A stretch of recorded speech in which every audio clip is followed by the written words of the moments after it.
E vou iniciar. The broadcast is now starting. All attendees are in listen-only mode. Pesados, boa tarde a todos. Vamos dar início ao nosso webinar, ao nosso seminário online, intitulado Introdução à Análise Espacial de Impactos Ambientais em SIG.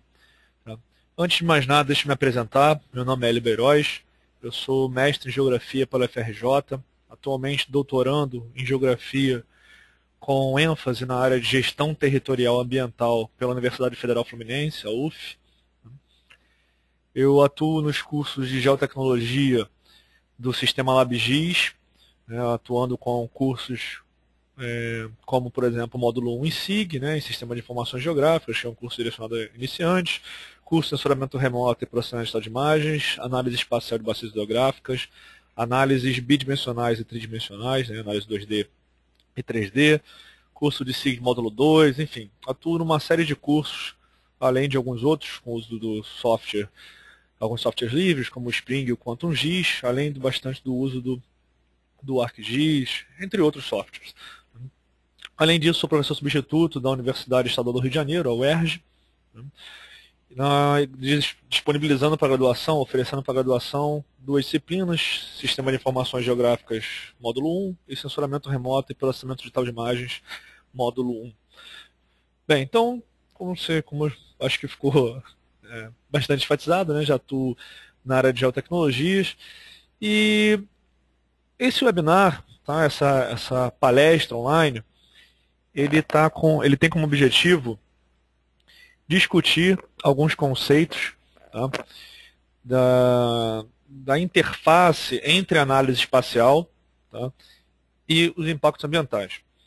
Então a gente vai discutir tipos de análise, métodos de análise, tá, que são aplicáveis. Eu vou, sempre que possível, citar alguns exemplos, tá, fazer alguns comentários, poder ilustrar um pouco mais as nossas discussões. Tá. Mas esse seminário especificamente não vai ter atividade prática, ele vai ser expositivo e discussão. Tá. Eu digo discussão porque há a possibilidade de vocês enviarem perguntas. Tá. Vocês têm um canal aí de chat, que na verdade é de perguntas. Algumas a gente até respondeu, do pessoal que estava com umas dúvidas aí de início. Tá. Eu só peço para vocês que a gente mantenha o seguinte procedimento. Tá. As perguntas convencionais vocês podem mandar à vontade, escrevendo, no momento que vocês julgarem necessário, que de tempos em tempos, durante a minha apresentação, eu vou dar uma parada, vou ler as perguntas, ver se tem alguma que... Se tiverem muitas perguntas de uma vez, obviamente vou ter que selecionar algumas para responder. Tá? Mas vou fazer o esforço para responder o máximo possível.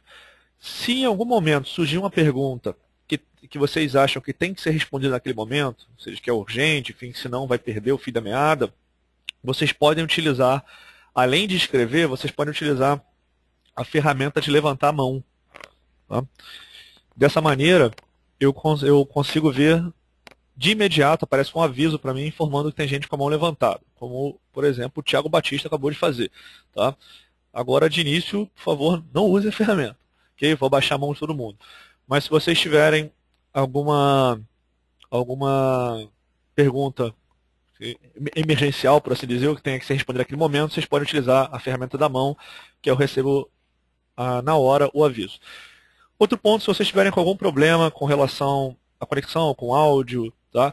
Vocês podem escrever como fosse pergunta, não como fosse questão. Eu só peço para que vocês botem no início, assim, assistência técnica, ou problema técnico, ou suporte. Melhor, botem suporte, tracinho, e aí escrevam o problema, porque aí eu já sei que não é para mim a pergunta, é para o Estevam, que está nos acompanhando aqui como suporte. Tá? Aí eu não preciso parar para ler essa pergunta e não prejudico o andamento. Tá? Obviamente, se for necessário repetir alguma coisa que não seja muito extensa, é claro, para não prejudicar o nosso horário, eu repito. Tá? Bem, então como eu estava comentando, a gente vai discutir alguns conceitos. Tá? A nossa ideia aqui é apresentar, o nosso público-alvo para esse seminário é um público iniciante. Tá? Então a minha ideia não é aprofundar em exemplos muito específicos, mas sim dar um panorama geral dos conceitos por trás da análise espacial e dos impactos ambientais e como eles interagem. Okay? Então, vamos iniciar.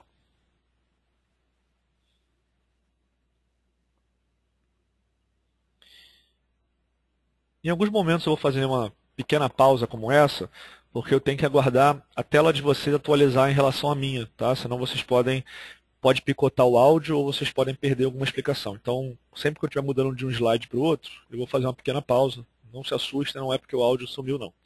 Bem, qual o objetivo da análise espacial? O objetivo dela é identificar e compreender o comportamento espacial de objetos e fenômenos, em relação à superfície terrestre, ou seja, como eles se distribuem, qual é o formato da área afetada por ele, qual a intensidade desse fenômeno em cada área, sempre com uma referência em relação à superfície, a distância entre as áreas de ocorrência desse fenômeno, tá? A intermitência, a regularidade da ocorrência, a homogeneidade ou a rugosidade da sua intensidade, enfim, trata da distribuição espacial dos dados geográficos. Até porque se não fosse a distribuição espacial, não estaríamos lidando com dados geográficos, apenas com dados. Para ser geográfico, ele tem que ter um comportamento espacial. Então, na prática, a análise espacial ela visa analisar de que maneira algum fenômeno ou um objeto está se distribuindo ao longo da superfície.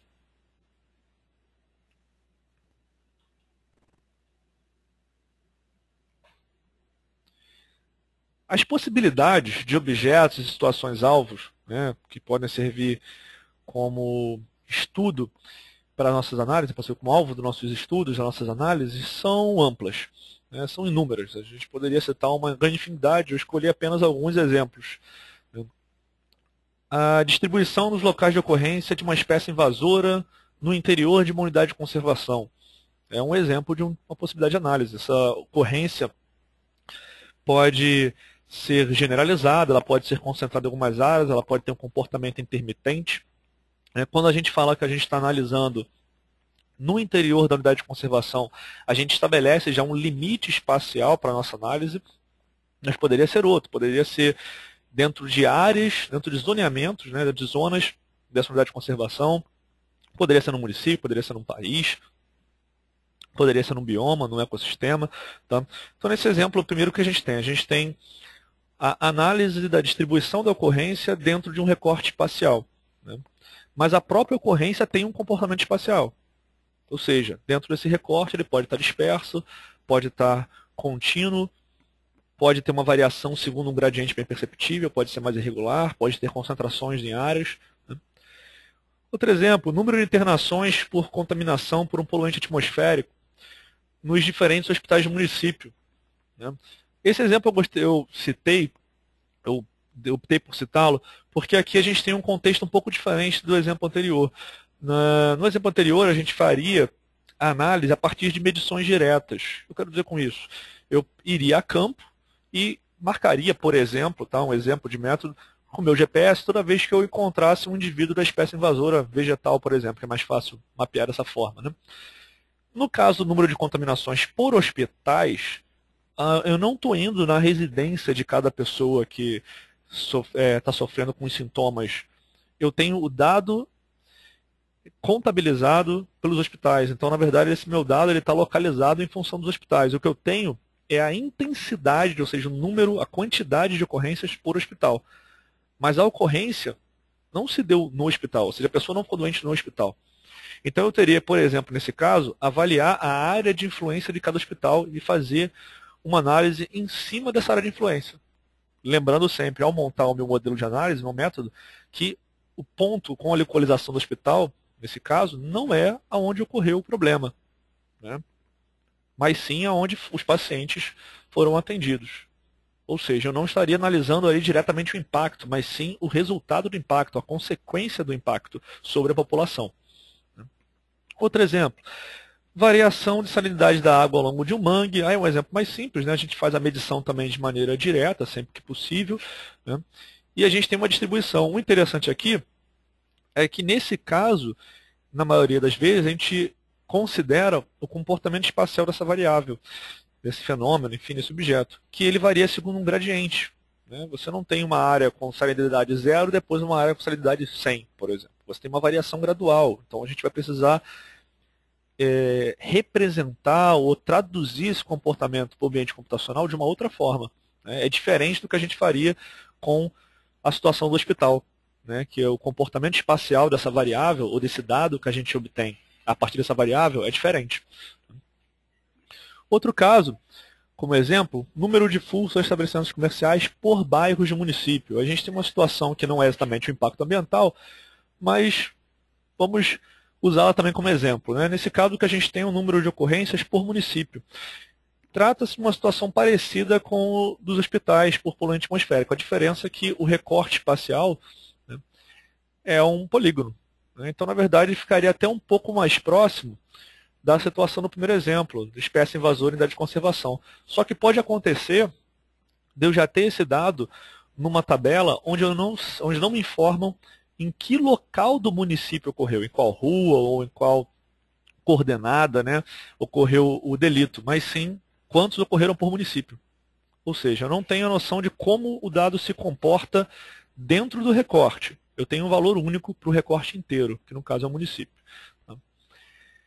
Outro exemplo é definir áreas, né, de cobertura vegetal natural que remanesceram em lotes rurais. Muito realizado através da análise espacial comparativa de polígonos. Eu tenho um polígono com o contorno e a área do remanescente e um outro polígono com a área do lote, né, o seu formato, obviamente. E aí é uma questão de achar a interseção entre esses polígonos, né? Então a gente não tem agora uma ocorrência pontual, nem uma taxa agregada por um recorte territorial. Eu tenho 2 recortes territoriais e estou fazendo a comparação entre eles, né?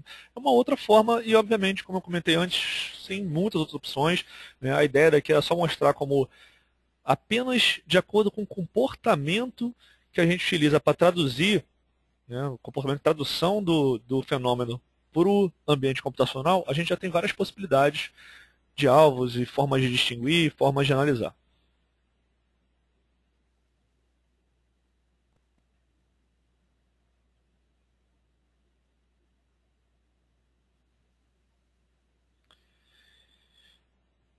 Outra coisa que varia bastante, né, um outro ponto que cabe comentar aí de maneira introdutória, é que o nível de complexidade das análises também varia bastante. O ambiente natural, o mundo real, ele tem uma complexidade infinita. O que eu quero dizer com isso? Qualquer fenômeno que você for analisar, né, talvez tirando raríssimas exceções, que não me vem nenhuma em mente agora no momento, eles estão sempre atrelados a outro fenômeno, né? Sempre fazem parte de algum sistema, especialmente quando a gente lida com questões ambientais. Não é à toa que a visão sistêmica ela é bastante utilizada para gestão ambiental, para análise de impactos ambientais, para perícia, enfim, para diversos procedimentos, estudos ecológicos em geral, né? Então, o nível de detalhamento que você vai buscar, que você pode obter, perdão, na hora que você vai analisar o objeto ou fenômeno no mundo real, é infinito, né? Você pode analisar as relações ecológicas entre as espécies numa escala nacional, ou você pode ir até na escala dos micro-organismos dentro do corpo de um outro indivíduo. Ou seja, se você quiser avaliar toda a interação dos micro-organismos em escala mundial, você vai ter um nível de detalhe absurdo, né? Então, a complexidade se estabelece pelo comportamento complexo que as variáveis têm no mundo real. E se você não for cruzar essa relação com variáveis ambientais, tipo temperatura, umidade, luminosidade, o relevo, condições climáticas, ou seja, o seu modelo, o seu sistema começa a ficar extremamente complexo. Porém, no ambiente computacional a gente tem limitação. O ambiente computacional não é infinito. Ele tem limitações de armazenamento de dados, tem limitações de processamento de dados, e tem limitações também acerca do modelo matemático empregado para poder tratar os dados. Em consequência disso, a gente tem algumas análises que são mais simples, obviamente. Optar pelo método de análise é optar pela forma como você vai interpretar, quais as variáveis você vai incluir na sua análise, quais não vão ser incluídas, enfim. Então, 2 exemplos, tá, eu não vou aprofundar nos exemplos, vou apenas ler para a gente ter uma noção da complexidade, porque a gente vai aprofundar mais à frente. Dos mais simples, como por exemplo, comparar o valor médio de renda por residência de um bairro, para estimar como é que a renda varia espacialmente. Aí tem um exemplozinho de um mapinha aí, tá? Até algumas outras análises bastante complexas, como estimar o valor médio de temperatura para toda a superfície de um município litorâneo tropical. Só que fazer isso a partir de amostras pontuais e excluindo a tendência global que existe da diminuição da temperatura nas áreas mais próximas à costa, ou seja, já ficou muito mais complexa a nossa análise, né? Há outras variáveis envolvidas e o trato dessas variáveis é feito de maneira diferenciada, inserindo bastante complexidade.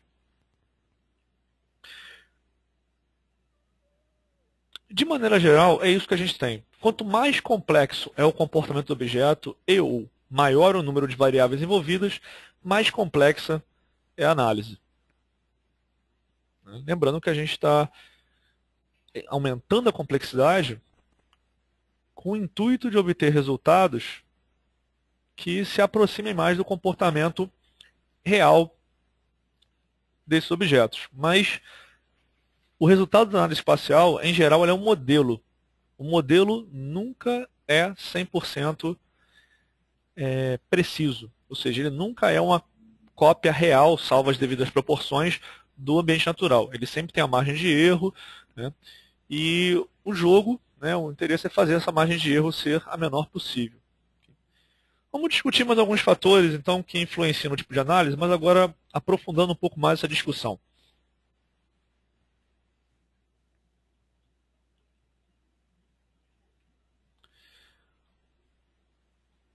Eu separei em dois grupos, tá? De acordo com o que eu apontaria como sendo assim, mais relevante, né? Eu acredito que as outras possibilidades sejam subdivisões dessas que eu estou colocando. O primeiro deles é o comportamento espacial esperado do objeto, né? Esperado com base no quê? Com base em estudos anteriores, com base em conhecimento teórico conceitual acerca dos objetos que você está estudando. Mas, enfim, diversos objetos têm a sua intensidade de ocorrência, por exemplo, diretamente influenciada pela distância. Então, esse é um dos comportamentos esperados por alguns fenômenos. Por exemplo, a temperatura, a pressão atmosférica. Tá? Eu quero dizer com isso, quando você vai fazer uma análise espacial da distribuição da temperatura, a gente geralmente obtém os dados de que maneira? Através de estações meteorológicas. Essas estações, elas nos informam a temperatura naquele lugar. É como se no meu mapa eu tivesse um ponto, né, e naquele ponto eu tenho o valor de temperatura. Não é como, é na prática, é isso que acontece. A gente recebe os dados na forma de dados vetoriais pontuais, na maioria dos casos. Tá? Esses pontos representam a localização das estações meteorológicas. Okay? E para aquele ponto a gente sabe qual é o valor de temperatura. Para aqueles pontos, né? A gente tem vários pontos para dentro de um município, para dentro de um estado. Só que para fazer análise espacial da variação da temperatura dentro de um estado, por exemplo, eu preciso estimar o valor da temperatura em locais onde eu não tenho estação meteorológica. Né? O que eu vou fazer, então? Eu vou utilizar as que eu tenho para poder estimar o restante. Né? E a temperatura ela tem um comportamento que é muito influenciado pela distância. Tá? Na verdade, diversos objetos e fenômenos têm esse comportamento. Tá? Ele é baseado num conceito-chave da geografia, né, que é que tudo está conectado, tudo está relacionado, tudo é influenciado por tudo. Porém, o que é mais próximo está mais conectado. O que eu quero dizer com isso? A temperatura ao redor de uma estação meteorológica tende a ter um valor mais parecido com aquele daquela estação do que com uma estação que está mais distante. Tá? Esse parâmetro é bastante utilizado. Parâmetro não, né? Essa característica, esse comportamento, ele é bastante utilizado para fazer análise de diversos fenômenos, de diversos objetos. Tá? Depois a gente vai discutir mais à frente, inclusive, um método específico de estimativa, de interpolação, vai discutir mais à frente que é isso, que lida com esse conceito, com essa ideia, tá? Com esse parâmetro. Outro ponto, né? Os objetos podem se representar no mundo real de maneira discreta, contínua ou abstrata. O que são essas três formas de se comportar? Né? A gente fala que é discreto aquele objeto que a gente consegue perceber facilmente os seus limites, o seu formato. Tá? Só esqueci uma coisa. A Ana está falando que a parte de baixo está cortada. Não está não, Ana. É porque esse slide que está agora, ele é um zoom de um slide maior que estava anteriormente. Tá? Não se preocupa não que não está cortado não. Bem, então como eu estava dizendo, os objetos que se apresentam de maneira discreta, nós percebemos facilmente os seus limites e os seus formatos. Por exemplo, uma rua, tá? Um lote, se ele tiver murado, por exemplo, os muros de um lote, né? Um edifício, um rio, um lago. Tá? Por mais que a margem possa variar na época de cheia, na época de baixa, A gente, olhando para ele, a gente sabe onde termina a água, onde está começando a margem. Tudo bem que pode variar com a época do ano, mas ele está ali, perceptível, né? Outra forma que os objetos, de comportamento que os objetos às vezes assumem, é na forma de uma superfície contínua. Nas superfícies contínuas, a variação do objeto se dá segundo um gradiente, e não de maneira facilmente identificável, não há um limite perceptível, né? A temperatura que eu usei no exemplo anterior é um exemplo de um fenômeno, um objeto, enfim, que se comporta de maneira contínua. Você não tem mudanças bruscas, né? De um lado para o outro. Você não tem simplesmente, aqui eu estou com 40 graus, dá um passo ao lado, passa de um limite e aqui você está a 20 graus. Você não tem, você tem uma queda gradual. Ela pode ser um pouco mais ou um pouco menos brusca, mas há uma transição, não é um limite brusco, tá? E, em geral, para os objetos que se comportam dessa maneira, contínua, o nível de precisão da medição influencia diretamente na análise. Por exemplo, eu posso medir a temperatura com um termômetro que me dá uma casa decimal, aí eu vou medir, por exemplo, 25,6 graus Celsius, ou posso ter um termômetro de precisão que vai me dar com 6 casas decimais, aí vai estar 25,777,868 graus Celsius. Ou seja, aumentei muito a minha precisão. Obviamente, a análise também terá a possibilidade de me dar um resultado mais preciso. Qual é mais? Isso é interessante? Depende. Você tem que lembrar que maior precisão também é um volume maior de dados, né? Um processamento mais lento, enfim. É tudo uma questão de analisar a necessidade da sua pesquisa, do seu projeto, e verificar se é necessário um alto nível de precisão ou baixo. Mas o ponto aqui é discutir o comportamento contínuo, tá? Então, esses objetos que a gente não consegue notar os limites ou um formato específico, a gente chama de contínuos, aqueles que se comportam segundo um gradiente. O relevo é um outro exemplo, a pressão atmosférica é outro exemplo, a salinidade da água é um outro exemplo, a vegetação é um outro exemplo, na maioria dos casos. Tá? Obviamente, se você tiver uma situação artificial na qual houve um desmatamento, uma mudança brusca, pode ocorrer. Mas pensem, por exemplo, da da transição entre o Cerrado e a floresta amazônica ou a Mata Atlântica. Você não tem uma linha brusca dividindo, você tem uma transição. O Cerrado começa a ficar mais denso, começa a apresentar algumas características de floresta, e aí você entra numa faixa que você não consegue identificar muito bem quem é quem, você começa a ter as características de floresta predominante, e aí você até chega um ponto que você realmente está dentro de uma floresta. Então, o que você tem? Uma faixa de transição. É o que a gente observa também no relevo, por exemplo. Você tem uma planície, você tem a tendência a começar a ter aumento de elevação, ela começa a ficar um pouco mais rugosa, até que você começa a entrar em áreas de serra ou de montanha. Claro que há exceções. Você pode ter falésias, você pode ter falhas geológicas que causam mudanças bruscas de relevo. Mas, no geral, se a gente avaliar o relevo do planeta, na grande maioria dos casos, na grande maioria da extensão, ele se comporta de maneira contínua. A última forma é abstrata. A abstrata ele se dá quando o objeto, o fenômeno, não existe de fato no mundo real. Quando ele é uma convenção, como, por exemplo, limites municipais, unidades de conservação, áreas de APP, reserva legal, eles não existem no mundo real. O limite. Tudo bem, você pode identificar a reserva legal, olhando para um lote, como aquela área que está mais bem conservada. Pelo menos esperamos que assim seja. Mas aquilo ali não é uma reserva legal. A reserva legal está criada num documento, num dado, enfim. Aquilo ali é uma área onde tem vegetação. Tá? É o limite municipal, ele não existe no mundo real. Ele é uma convenção. Nós podemos saber exatamente qual é a localização do limite em função de um modelo matemático que nós elaboramos e traçamos coordenadas sobre ele, mas o limite não existe no mundo real. Tá? Outro ponto é que diversos objetos possuem correlação com outros objetos, e nesse caso necessitam de análises integradas, comparativas, ou você precisa isolar tendências padrão, entra no caso da temperatura, no caso da município litorâneo, que eu comentei anteriormente. Tá? E conhecer esses padrões em geral envolve um levantamento de resultados obtidos em casos semelhantes, anteriores, ou análises exploratórias. Algumas vezes, em alguns casos, a gente tem que realmente fazer uma análise, tentar validar essa análise, comparar o resultado da análise com o que a gente tem no mundo real, no campo. A gente vai discutir isso um pouco mais à frente, mas Em alguns casos, você realmente tem que explorar na forma de análise para conseguir identificar o comportamento do seu objeto.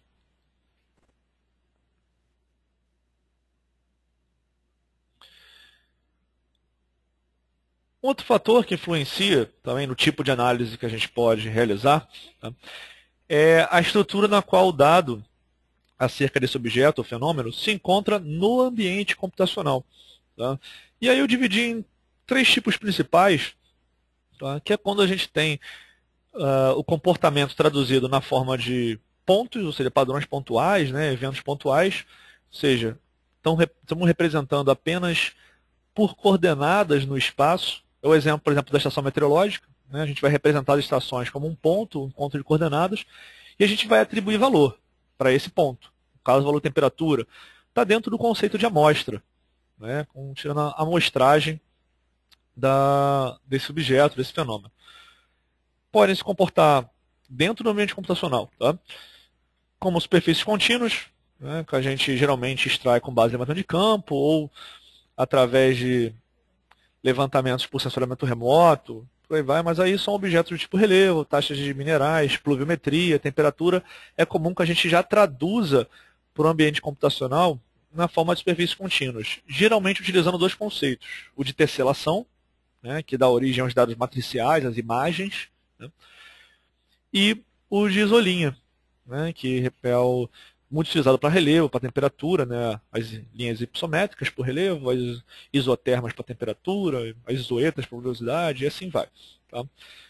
Eu falei conceito de tesselação, a gente trabalha no modelo matricial, gerando as imagens, não é obrigatório, porém na maioria dos casos é isso que ocorre, porque esse tipo de dado, matricial, imagem, né, o tipo de arquivo de imagem, ele facilita trabalhar com o conceito de tesselação, que consiste em dividir sua área de estudo em células de mesmo tamanho, né? E aí você aplica o valor para cada célula. Okay? Quando você tem uma imagem de satélite, por exemplo, de uma banda, eu peguei a imagem de satélite da banda do infravermelho. O que eu tenho? Eu tenho a resposta, vamos chamar de reflexão, de maneira bem geral, tá? A reflexão da radiação eletromagnética da frequência do infravermelho para cada pixel da imagem, ou seja, para cada quadradinho daquele. A outra forma é quando a gente tem áreas de contagem, quando a gente tem o que a gente chama também de taxas agregadas, que geralmente a gente utiliza com dados populacionais. Tá? Nesse caso, geralmente as contagens elas estão agrupadas em algum recorte espacial, como por exemplo, setor censitário, fragmentos florestais, unidades de conservação, ou seja, o dado ele vai estar traduzindo para a gente o comportamento dentro daquele recorte. Eu não vou ter o dado pontual distribuído, mas sim como ele se comporta, pode ser de maneira média ou pode ser de maneira absoluta, né, dentro de um recorte pré-estabelecido. Geralmente trabalhamos com o conceito de polígonos para isso. Né. É comum também que a gente utilize uma forma de traduzir e transforme na outra. É comum que o dado de entrada da nossa análise seja um formato e o de saída seja outro. Por exemplo, a gente utiliza muito o dados que entram como amostras pontuais, realizamos alguns procedimentos de investigação, de análise, e em diversos casos a saída é um dado com base no conceito de tesselação, geralmente na forma de uma imagem, mesmo um arquivo de imagem. Tá? A gente vai discutir mais à frente o que são interpoladores, mas em geral os resultados interpoladores são imagens, salvo algumas exceções. Tá? Então é comum que você faça a transformação ou mesmo que a própria análise gere como resultado uma transformação entre essas estruturas.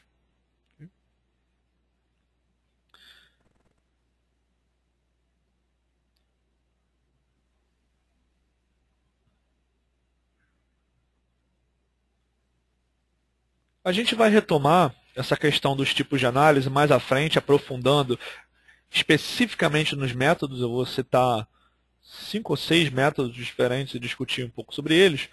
Mas antes de chegar até lá, vamos discutir então os nossos alvos, né? Já que a gente está falando da relação entre análise espacial e impactos ambientais, a ideia é que a gente discuta também o que são impactos, né? Já que são eles os alvos da nossa análise. Segundo a resolução de 01 do ano de 86, tá? E o primeiro artigo também da resolução, do CONAMA, tá? a definição de impacto ambiental se dá da seguinte maneira: qualquer alteração das propriedades físicas, químicas, biológicas do meio ambiente causada por qualquer forma de matéria ou energia resultante das atividades humanas que afetem direta ou indiretamente a saúde, a segurança e o bem-estar da população, as atividades sociais e econômicas, a biota, as condições estéticas e sanitárias ambientais ou a qualidade dos recursos ambientais. Okay? Essa é a definição dada por essa resolução aí do CONAMA que está citada.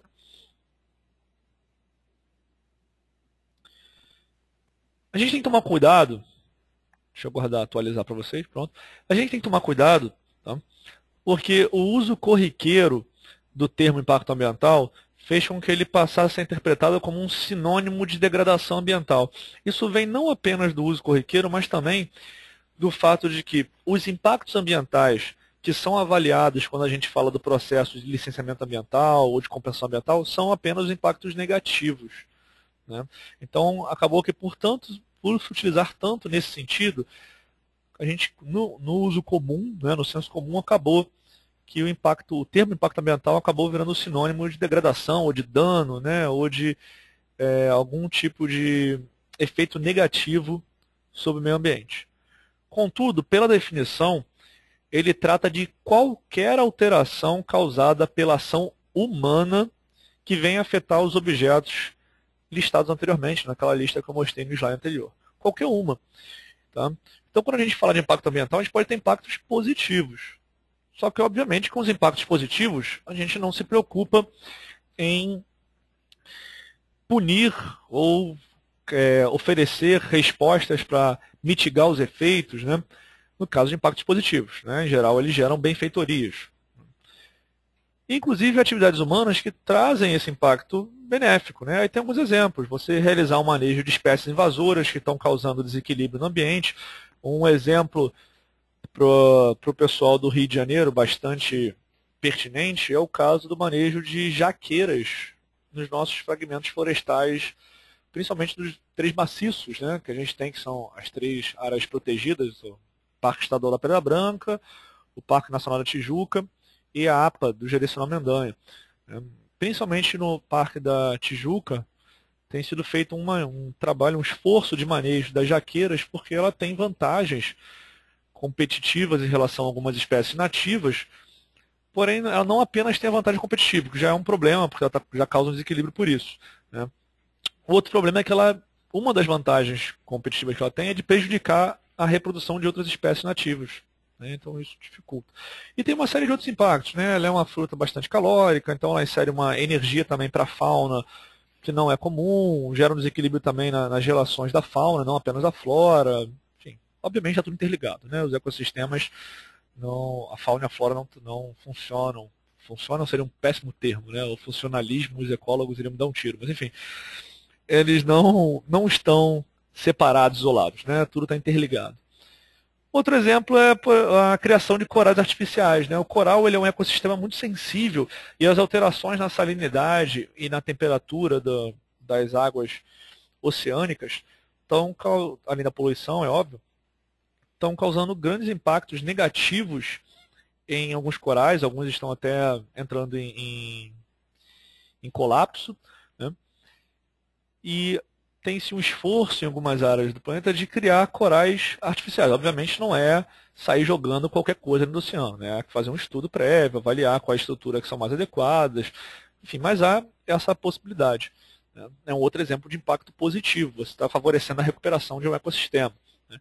O outro seria o reflorestamento, que também entra naquela questão, não é só sair plantando coisa, há um estudo feito por trás para poder realizar de maneira correta. A gente teve problemas, né, ainda estamos pagando, tentando corrigir alguns problemas, da inserção de espécies inadequadas para o processo de reflorestamento, né? Isso já ocorreu bastante, há que se fazer um estudo prévio bastante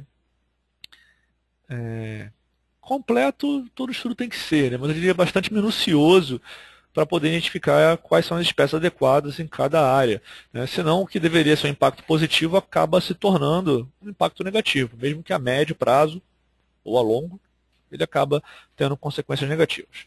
Bem,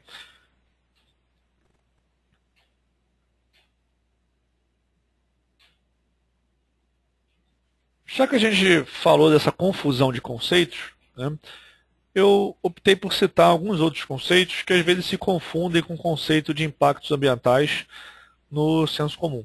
Tá? Eu dei algumas definições, tá? Eu fiz esse apanhado de definições com base em diversas definições que eu encontrei e tentei botar de maneira mais sucinta. Tá? Então, o distúrbio ambiental ele seria qualquer alteração ambiental, seja provocada por ações antrópicas, seja por causas naturais. Tá? Então, aí, ele, apesar de estar próximo ao conceito de impacto, ele contempla alterações que não são causadas pelo homem também. Ou seja, o distúrbio ambiental ele é um conceito mais abrangente. Né? Ele fala de qualquer alteração, inclusive aquelas por causas naturais.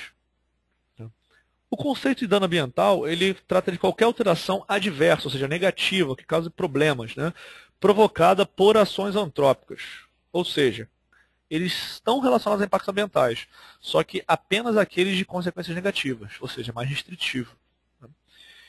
E o conceito de poluição ele é qualquer alteração nas propriedades físicas, químicas ou biológicas do meio ambiente causada por qualquer forma de matéria ou energia resultantes das atividades humanas, que seja, direta ou indiretamente, nociva ou ofensiva à saúde, crie condições inadequadas de uso do meio ambiente, cause danos à fauna, flora ou equilíbrio ecológico, tá? Não esteja em harmonia com os arredores naturais, ou seja, também está próximo ao conceito de impactos negativos, porém, está restrito à questão da inserção de matéria ou energia nos ecossistemas, ou seja, um pouco mais restritivo. Né? Ele está diretamente relacionado a inserir ou extrair algo. Bem, dando continuidade, daqui a pouquinho eu faço uma pausa para ver se a gente tem algumas perguntas a serem respondidas.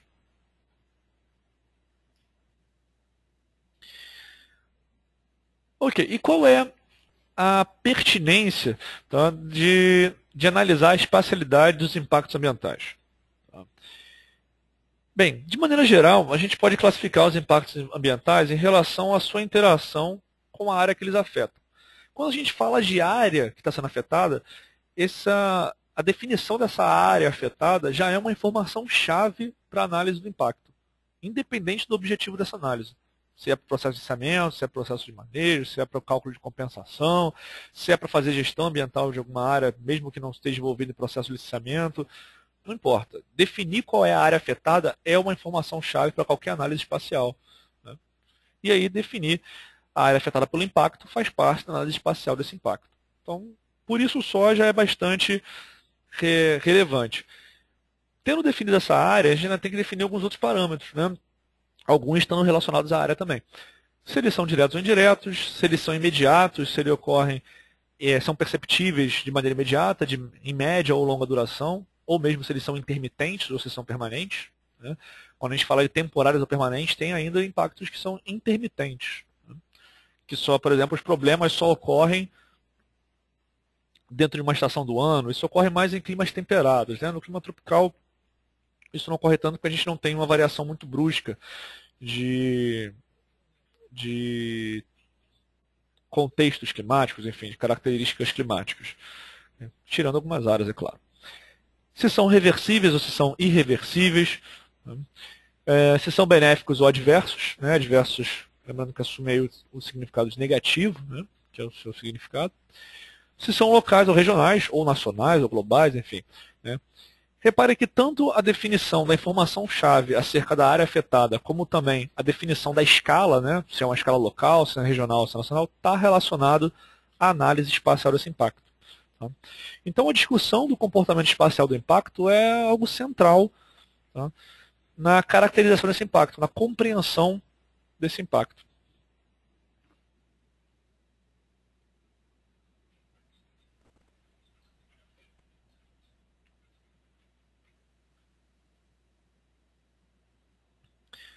Dessa forma, então, né, logo, a análise espacial dos impactos ambientais é pertinente de maneira ampla, tá, de maneira generalizadora, aí, a todos os procedimentos de avaliação de impacto ambiental, tá, usando a sigla AIA. De maneira específica, a gente poderia falar que ele está relacionado a alguns estudos ambientais mais aprofundados, né, enfim, mais específicos mesmo, tá, que eu não queria repetir o termo, mas eu acabei repetindo. Enfim. O estudo prévio de impacto ambiental, o EPIA, né, que era o antigo EIA, na verdade a gente continua chamando de EIA. Né? O plano de recuperação de áreas degradadas, é necessário que você defina quais foram as áreas degradadas, poder estabelecer o plano, né? A avaliação ambiental estratégica, né, pertinente, análise espacial ali é pertinente. Não necessariamente você vai, no caso da avaliação ambiental estratégica, analisar o impacto que já ocorreu. Você pode gerar modelos para tentar estimar a abrangência e a intensidade do impacto que virá a ocorrer sobre diversas áreas.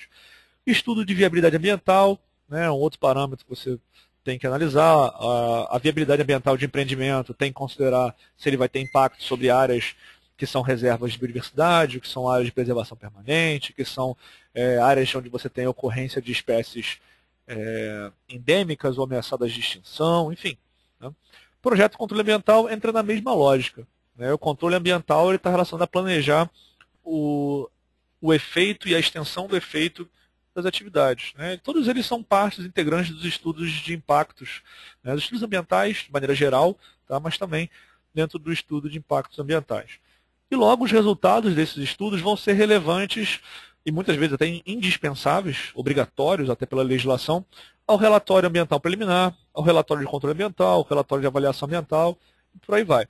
Todos esses que eu citei aqui nesse slide estão relacionados também ao processo de licenciamento ambiental, tá? De empreendimentos potencialmente causadores de impactos.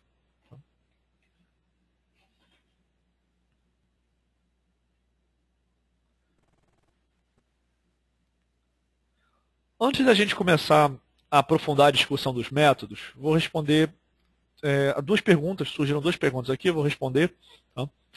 E aí em seguida a gente dá continuidade. Bem, o Tiago Batista perguntou qual é a imagem satélite ideal para utilizar no monitoramento de corais. Você encontrou um ponto que eu não estudo, eu não trabalho com áreas oceânicas, enfim. Mas o que você tem que avaliar é que os sensores, né, sensoriamento remoto, enfim, eles têm algumas limitações de acordo com a faixa de frequência que eles trabalham e também se eles são óticos ou trabalham com microondas, como os radares. Tá? Em geral, os sensores óticos eles têm bastante limitação para trabalhar com corpos hídricos, porque o comportamento da água em relação às faixas de frequência da radiação eletromagnética, dentro da faixa do infravermelho e do óptico, tá, dificulta alguns tipos de análise. Como o coral está abaixo da superfície, você precisaria verificar um sensor que trabalhasse com uma faixa de frequência que ultrapassasse a superfície. Creio que você teria que trabalhar com radares. Tá? Talvez algum outro sensor que trabalha com uma banda muito específica, ótica, talvez, mas eu acho que não. Em geral, você vai trabalhar com radares, tá? De maneira geral. Talvez tenha algum outro sensor específico, tá? Mas eu começaria a busca para os radares, mas é possível que tenha algum específico. Outra pergunta foi para o suporte, mas o Estevam deu uma saidinha rápida, então eu vou responder por ele. O seu vídeo vai estar disponível para download ou para ser visto novamente em algum site. Sim, a gente vai disponibilizar para vocês depois o link, tá?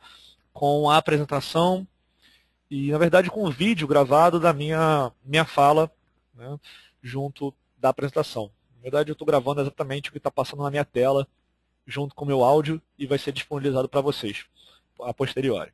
Okay?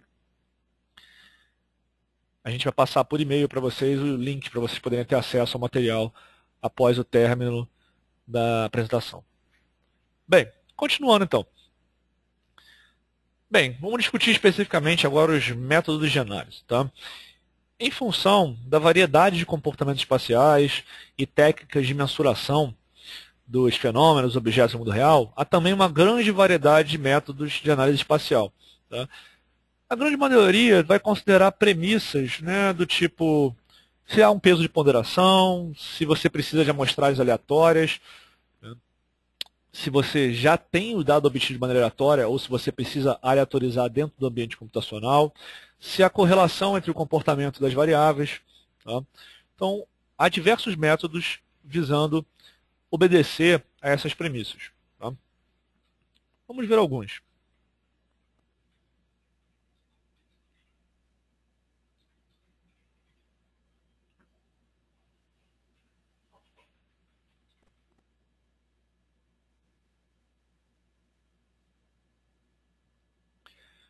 O primeiro, para começar pelo mais simples, tá? Eu apelidei aí de geoprocessamento básico, tá? Ou análise sobre dados espaciais vetoriais, né? Os dados vetoriais são aqueles que são representados na forma de pontos, linhas ou polígonos, né? E os softwares de SIG, eles oferecem um conjunto, bem, varia se o conjunto é amplo ou se é mais restrito de um software para o outro, mas eles oferecem alguns conjuntos de ferramentas básicas que praticamente todos têm, tá? De análise vetorial, que permitem fazer alguns tipos de análise com relação ao comportamento dos dados e relações simples entre eles, tá? Como, por exemplo, simplificar feições, tá? Ou dissolver feições, tá? Por exemplo, você tem um dado de uso e cobertura. Num dos campos da tabela, você tem o nome específico de cada classe, por exemplo, vegetação secundária, vegetação primária, urbano denso, urbano incipiente ou não consolidado, água continental, água oceânica, lavoura, pasto, enfim, tem uma série de classes. E você tem um outro campo, uma outra coluna nessa tabela, que está apenas subdividindo não, agrupando esses itens, tá, em natural ou artificial. Pode ser, e você tem um dado espacial, né, anexado a essa tabela, né? E cada polígono, né, correspondendo a uma área de uso e cobertura, recebe o nome adequado e também, né, o resumo, o agrupamento dele natural ou artificial. Pode ser interessante para algumas análises que você simplifique o dado, tá? Que eu pegue, por exemplo, e divida apenas os polígonos, diferencie-os apenas em função deles estarem representando áreas de uso natural ou artificial. Tá? Isso aí seria um exemplo de dissolução de dados espaciais ou de simplificação. Tá? Outro tipo bastante utilizado é extração de áreas de interseção. Por exemplo, você quer identificar quantos lotes tem parte da sua área no interior de uma unidade de conservação. Você tem o dado dos lotes, o dado espacial dos lotes e o dado espacial da unidade de conservação, você pode extrair a área de interseção, ou seja, a área que pertence aos dois, ou seja, aonde os lotes estão sobrepostos às unidades de conservação. Tá? A extração de áreas de disjunção é o efeito inverso, né? As áreas que são disjuntas. Tá?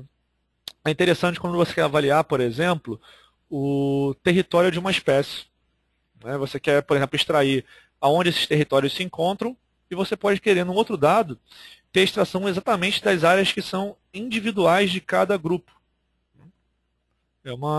Você pode querer analisar separadamente, né? É um outro tipo de análise básica, simples. Obviamente você pode fazer cálculos em relação à extensão dessa área, ao perímetro, à noção de forma, enfim. Cortar feições de um dado com o formato do outro, por exemplo, você tem um dado de uso e cobertura do solo e tem um outro dado com as áreas de APP, por exemplo, e você quer recortar esse dado de uso de solo para ter o uso de solo apenas dentro das áreas de APP. É semelhante à interseção, né? A diferença é que no ambiente computacional tem algumas pequenas diferenças. Em geral, é que a interseção mantém a tabela de atributos, os dados de atributos, né, dos dois dados de entrada, ou seja, manteria tanto das informações que tem na tabela da APP quanto na do uso da terra. Se a gente usar um apenas como forma de corte, né, a gente não preserva nada dele, apenas utiliza como se ele fosse uma forma e eu estivesse cortando, sei lá, o bolo com uma forma. Eu não vou comer a forma, o que eu quero é o bolo, mas o formato é o formato da forma. Análises de distância entre os objetos é possível você estabelecer, é bastante utilizada principalmente quando os dados são pontuais e é interessante que você avalie a distância dos pontos ao outro. Cálculo de geometrias de linhas e polígonos, né? Calcular a área, calcular a extensão de linhas, né? Bastante utilizado para análise de drenagem, análise de área de influência de impactos. Contagem do número de pontos no interior de polígonos é uma das formas de você ter um estimativo da densidade de ocorrência de algum objeto ou fenômeno. Eu tenho, por exemplo, para usar um exemplo que a gente já tocou antes, né? O número de ocorrências de uma espécie invasora dentro de um fragmento florestal. Tá? Você tem uma situação na qual você tem um mapa de um fragmento, uma forma de um polígono, não? E você tem eventos pontuais da ocorrência de uma espécie. Se você tem a área desse fragmento e tem o número de ocorrências dentro desse polígono, você pega o número de ocorrências, divide pela área, você tem um valor estimado de densidade. Tá? Outro exemplo, a gente falou de área de influência, né, de impacto. Você estabelecer áreas de influência simples, né, é bastante comum também, até com uma análise preliminar ou para montar recortes territoriais específicos. Por exemplo, você pode estabelecer a APP no entorno de uma nascente ou de uma linha de drenagem, pedindo para o software criar um dado para você representando a faixa a partir de 30 metros daquela linha, ou 50 metros a partir daquele ponto. Né? Se for uma nascente, você vai ter vai ter um círculo em volta dessa nascente com 50 metros de raio, se você pedir 50 metros como faixa de distância. Se fosse uma linha, você teria um polígono criado ali, as duas margens dessa linha, nos dois lados, acompanhando o formato da linha, né? Só que formando uma faixa aí que teria 50 metros para uma margem para outra, ou 30, ou 200, enfim, depende do tamanho que você estabelecesse. Porém, ele até tem algumas pequenas opções de variação, alguns softwares permitem, outras não, mas no geral você cria um polígono de maneira uniforme. Né? Ele vai ter 30 metros, por exemplo, se eu estabelecer 30 metros de distância da minha feição original em todo o seu comprimento. Né? É a ideia do buffer. Tá? Bem, tem outros exemplos, eu não vou abordar todos. Vamos para outro tipo de análise, outro tipo de método.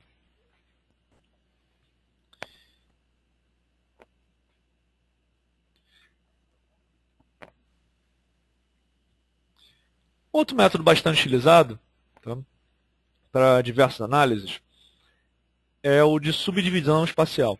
Tá? É bastante utilizado quando a ocorrência de um objeto ou a mensuração de fenômeno se dá de maneira pontual. Tá? Vou mostrar dois exemplos, é mais interessante a gente ver através dos exemplos.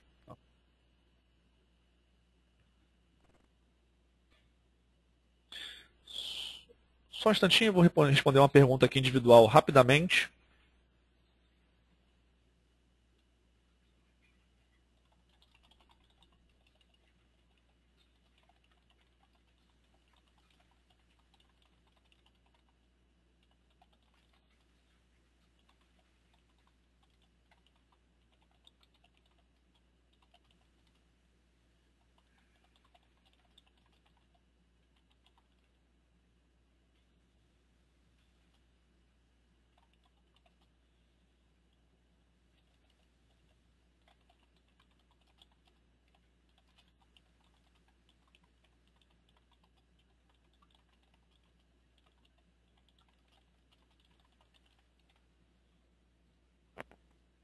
Bem, um dos exemplos, tá, de segmentação espacial, a gente pode realizar, né, cálculos de densidade de ocorrência simples. Tá? Depois vocês vão ver porque eu estou tratando esses como cálculos simples. Tá? Mais à frente vou falar de um mais elaborado. Tá? A gente pode fazer simplesmente através de estabelecimento de uma grade vetorial. Né? A gente tem ali na figura, no canto superior direito, amostras pontuais distribuídas ali para a nossa área de estudo. E aí eu crio uma grade vetorial e subdivido esse espaço. E aí eu posso fazer a contagem de quantos pontos ocorrem dentro de cada célula dessa grade. Tá? Eu vou ter um estimativo de densidade. Uma outra uso bastante interessante para a subdivisão espacial está relacionada à possibilidade de você poder utilizar cada subdivisão dessa, como se fosse um conjunto amostral individual.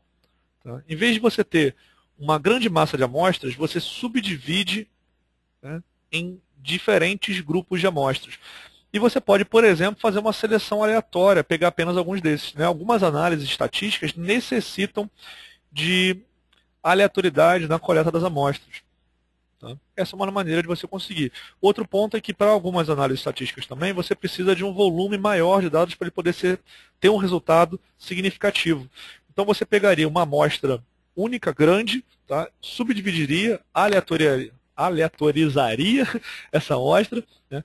E teria, em vez de trabalhar com a amostra total, você trabalharia com as subdivisões. Então, você teria, além de ser aleatório, você teria um maior volume de grupos, né, para você trabalhar nos dados. Okay? Em diversos casos, principalmente em estudos ecológicos de espécies, né, estudos específicos, é bastante utilizado. Né? Montagem de parcelas, por exemplo, a ecologia florestal trabalha muito com a elaboração de parcelas em campo. Você precisa ter algumas análises de bioestatística que dependem da aleatorização e também de uma, digamos assim, a multiplicação da amostragem. né? Só que essa multiplicação não pode ser sem critérios. E um dos critérios é ser aleatório. Um deles, tá? Não é o único. Ok?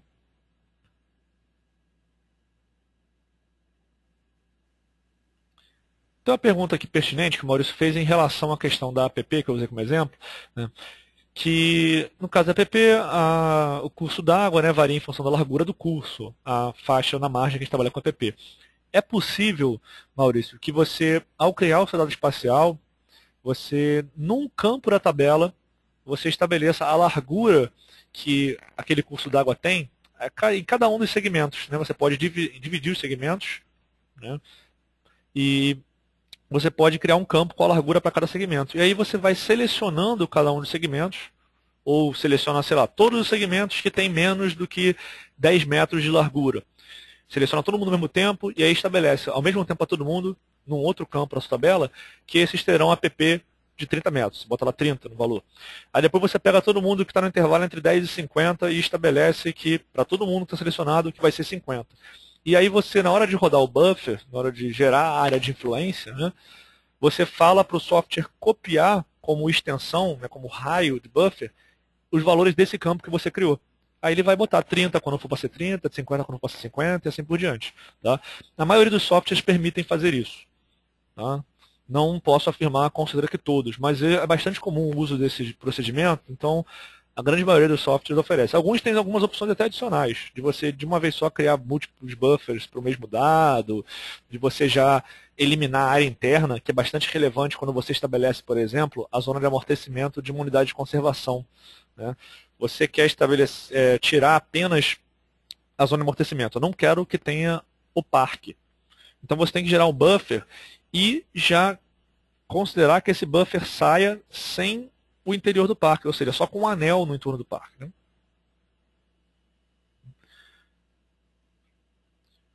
O Daniel Velha perguntou o método de aleatorização para a criação de parcelas florestais. Olha, parcelas florestais.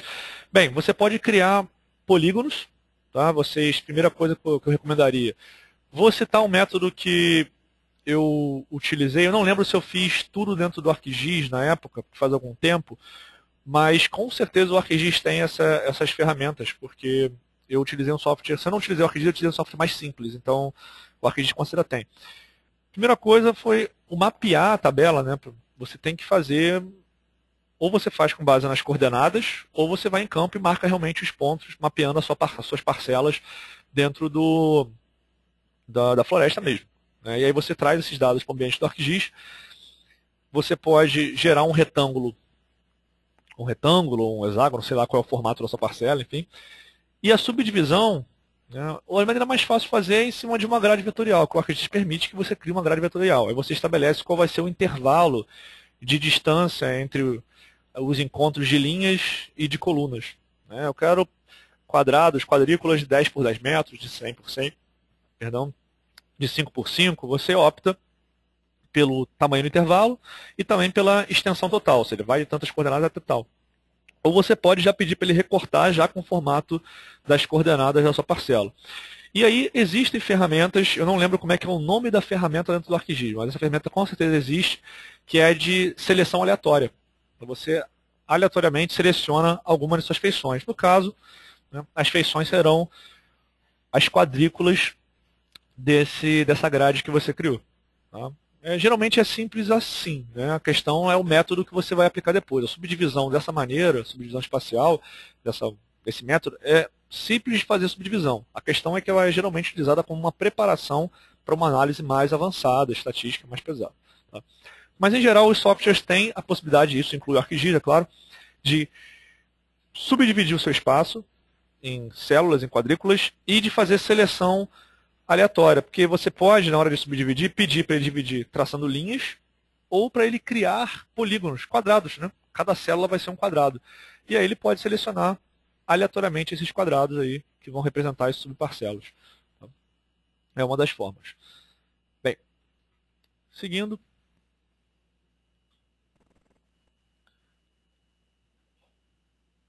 Uma outra maneira, para citar um outro exemplo aí de estabelecer a subdivisão de espaço, é através do diagrama de Voronoi, ou também chamado de polígonos de Thyssen.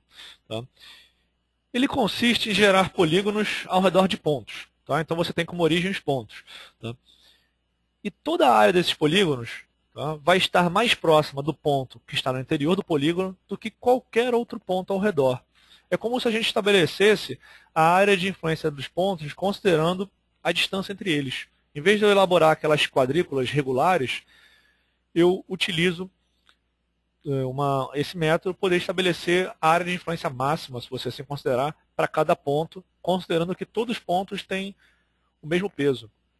Então, ela tem mesmo o poder de gerar influência, enfim. Tá? Rapidamente, o Luciano perguntou se o Quantum GIS também tem a ferramenta de eletroização. Tem sim, inclusive eu gerei aquela imagem através do Quantum GIS.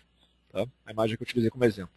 Só o xizinho que eu fiz na mão, tá? Porque não ficou legal a coloração para usar na foto, aí eu mudei, mas aquela grade eu gerei por lá, enfim. Tá? Bem, esse método do diagrama de Voronoi ou polígono de Thyssen, ele era bastante utilizado manualmente mesmo, fora do ambiente computacional, tá?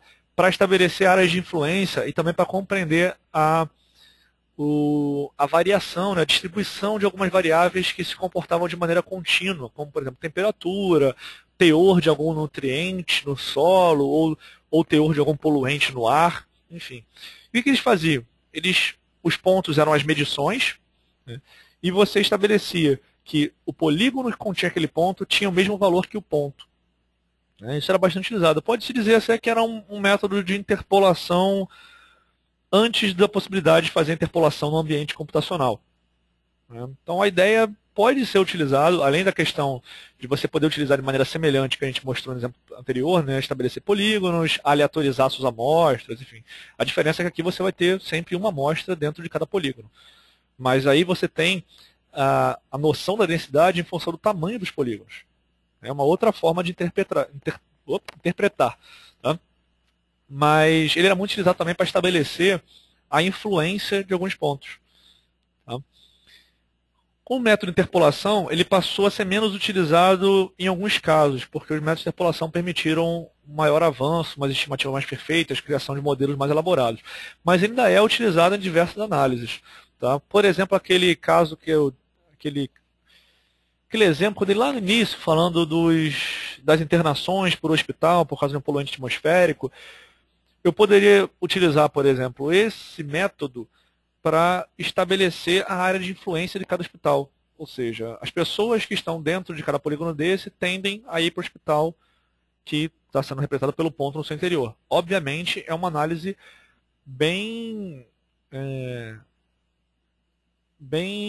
simplória. Ela poderia servir como um indício, não como resposta definitiva, porque ela não inclui, por exemplo, a questão do trânsito, a questão das vias principais. Né? Então, tem uma série de outros parâmetros que deveriam ser considerados. Tá?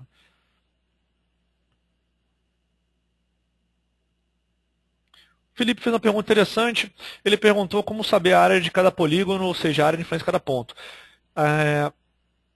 Todos os SIGs, sempre que eu falo todo, eu fico pensando, será que é todo mesmo? Mas essa ferramenta, o SIG que não oferece isso, realmente é bastante incompleto. Eles oferecem a possibilidade de você calcular a área dos polígonos. Tá? Cada polígono desse vai ser uma feição separada. Vai ter se ele for um dado vetorial, né, ele vai ter uma tabela de atributos anexado. Você pode criar um campo área. Né, o campo são as colunas da sua tabela. E as linhas são as feições. Então, cada polígono desse vai ter uma linha para ele.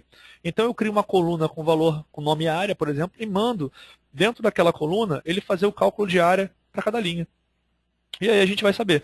E os softwares de SIG, por padrão, eles criam uma coluna, uma outra coluna, na qual eles dão valores individuais para cada feição, para cada linha. Então, eu posso, pelo valor, saber, né, por essa identificação, vai dar o valor 1, 2, 3, 4, 5, até o número de polígonos que você tiver. Né? Você também pode botar o nome, se você quiser manualmente editar lá e botar o nome, botar A, B, C, D, E, enfim. Você pode editar a tabela livremente. Mas o software já cria essa numeração para você. E aí você pode criar uma outra coluna na qual você vai calcular a área. E aí você pode verificar. Polígono 1, qual é a área dele? Polígono 7, qual é a área dele? Polígono 8, qual é a área dele? Tá?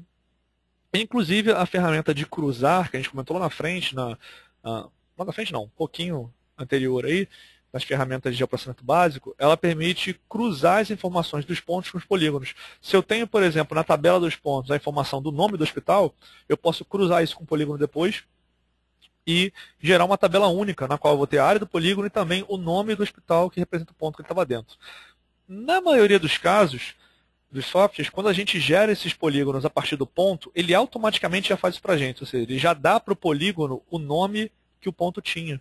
Né? Coerente, né? Já ajuda a gente nesse processo aí. Mas calcular a área de polígono ou extensão de linha é um processamento relativamente simples dentro do ambiente computacional. Tá?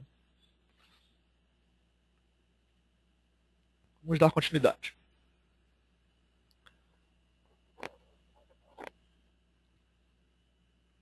Bem, falei bastante deles, sempre acabava tocando nos interpoladores, porque os interpoladores são talvez o método de análise espacial mais utilizado atualmente, tá? No ambiente computacional. Reparem no meu talvez, tá? Não estou afirmando, mas com certeza eles são muito utilizados. Tá? Depois que a gente teve a possibilidade de processamento no ambiente computacional, muitas das análises feitas manualmente tiveram a possibilidade de se tornar muito mais completas, muito mais precisas. Tá? Mas no que consiste a interpolação? Ele consiste em você estimar os valores de uma variável para toda a extensão da área com base em amostras pontuais. Aqui tem um equívocozinho, tentei consertar isso depois, que não é apenas em amostras pontuais. Poderia ser com base em isolinhas também, ou com base na relação entre outras amostras que também são contínuas. Tá? Mas, no geral, a maioria dos casos é pontuais ou isolinhas. O dado de entrada e o dado de saída é uma superfície na qual a gente tem a variação do fenômeno, tá? Na forma de um gradiente. A gente consegue perceber. Existe uma quantidade imensa de interpoladores. Tá? Alguns são baseados em regras simples, como, por exemplo, estabeleça o valor semelhante à amostra mais próxima. Ficaria um resultado parecido lá com os polígonos de Thyssen, que a gente acabou de ver. Né? Outros já são um pouco mais elaborados, com base em conceitos estatísticos mais pesados, como, por exemplo, a cocrigagem. Ela trata diversas variáveis ao mesmo tempo, com base na correlação espacial dos seus valores. Tá? Já fica fica bastante mais elaborado. A cocrigagem é um dos interpoladores, a cocrigagem espacial, né, é um dos interpoladores mais elaborados que tem, e ele passa por pré-análises para ele chegar até ele. Por exemplo, os seus dados têm que se comportar de maneira estocástica, eles têm que se comportar de maneira normal, você tem que elaborar antes de chegar a rodar o seu dado, você tem que analisar o gráfico do semivariograma, você tem que analisar o gráfico Q-plot, enfim, tem uma série de pré-análises que você tem que fazer para conseguir chegar até ela.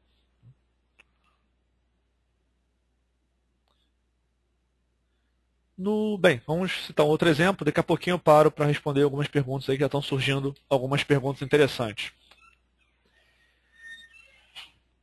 Um dos exemplos de interpolação,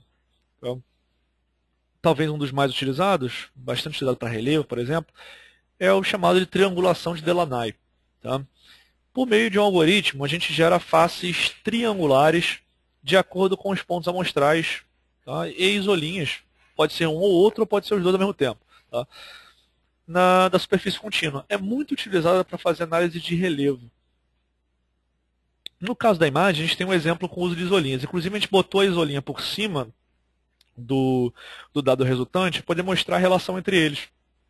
Na prática é o seguinte, ele vai botar dois dos vértices do triângulo numa linha e um dos vértices na outra linha. Como o software entende, pela tabela de atributos do dado, né, que cada linha tem um valor diferente, ele consegue averiguar e estabelecer isso para a gente qual vértice ou quais vértices estarão mais altos do que o outro. Nesse caso, essa questão do alto aí está representada através de um sombreamento que dá a impressão de 3 dimensões para a gente.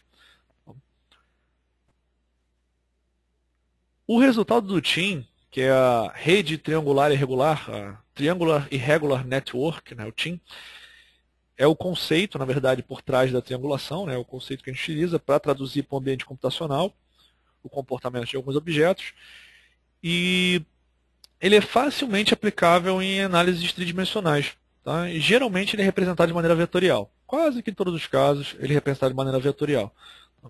A gente pode, por exemplo, fazer cálculos de volume de perda de solo com esse tipo de análise. Tá? É um exemplo.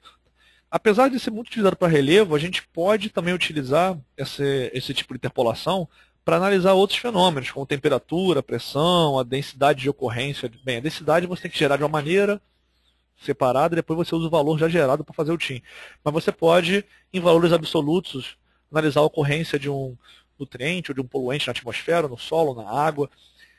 Quando você trabalha com relevo, obviamente o resultado do TIM em 3D vai ser uma espécie de maquete do seu relevo. Se você trabalha com dados que não são de relevo, como temperatura, ele vai te dar uma resposta semelhante à tridimensional. Só que aí vai ter mais um efeito de um gráfico tridimensional, que muitas das vezes ajuda na interpretação do comportamento espacial. Sim, ajuda e muito.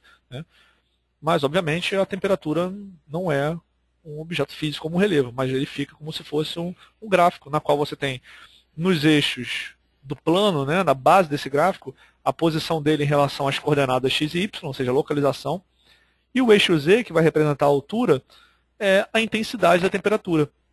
Então você tem a noção, você pode ter a noção de, se você tiver um gráfico que se apresente com a aparência de uma montanha, ali você tem um pico de temperatura, provavelmente identificação de uma ilha de calor, por exemplo. Se você tem isso analisando o poluente atmosférico, ali provavelmente vai ser uma área na qual você vai ter uma fonte desse poluente, ou uma área onde ele se concentrou num valor muito alto. Enfim, fica semelhante a um gráfico tridimensional aí para a gente. Lembrando que a base do gráfico são as coordenadas nos eixos x e y. Outro método de interpolação que eu escolhi citar, tá, é o IDW, que é o Inverse Distance Weighting, é a ponderação pelo inverso da distância. Tá? Ele entra naquele conceito que a gente discutiu lá no início, quando eu dei aqueles exemplos, de objetos que são bastante influenciados pela distância. Ela parte do princípio de que o valor das amostras mais próximas deve ter maior influência sobre o valor a ser estimado do que as amostras mais distantes. Ele utiliza a seguinte fórmula. Tá? Vamos supor que a gente tenha aquele ponto ali que não está preenchido, está com o interior branco, naquele círculo de interior branco. Eu quero saber qual é o valor dele. E eu tenho essas amostras rosas em volta. O branco não representa uma amostra. O branco é uma área que eu não tenho valor e eu quero estimar. Tá?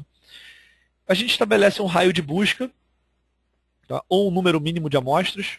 Uma coisa é eu falar, eu quero que você, ao fazer o cálculo para o IDW, você considere as amostras que estão até 100 metros de cada área que você vai estimar, que vai dar resultado aí como que vai ser lá no nosso dado resultante, cada pixel da imagem. O resultado é um dado matricial, é uma imagem.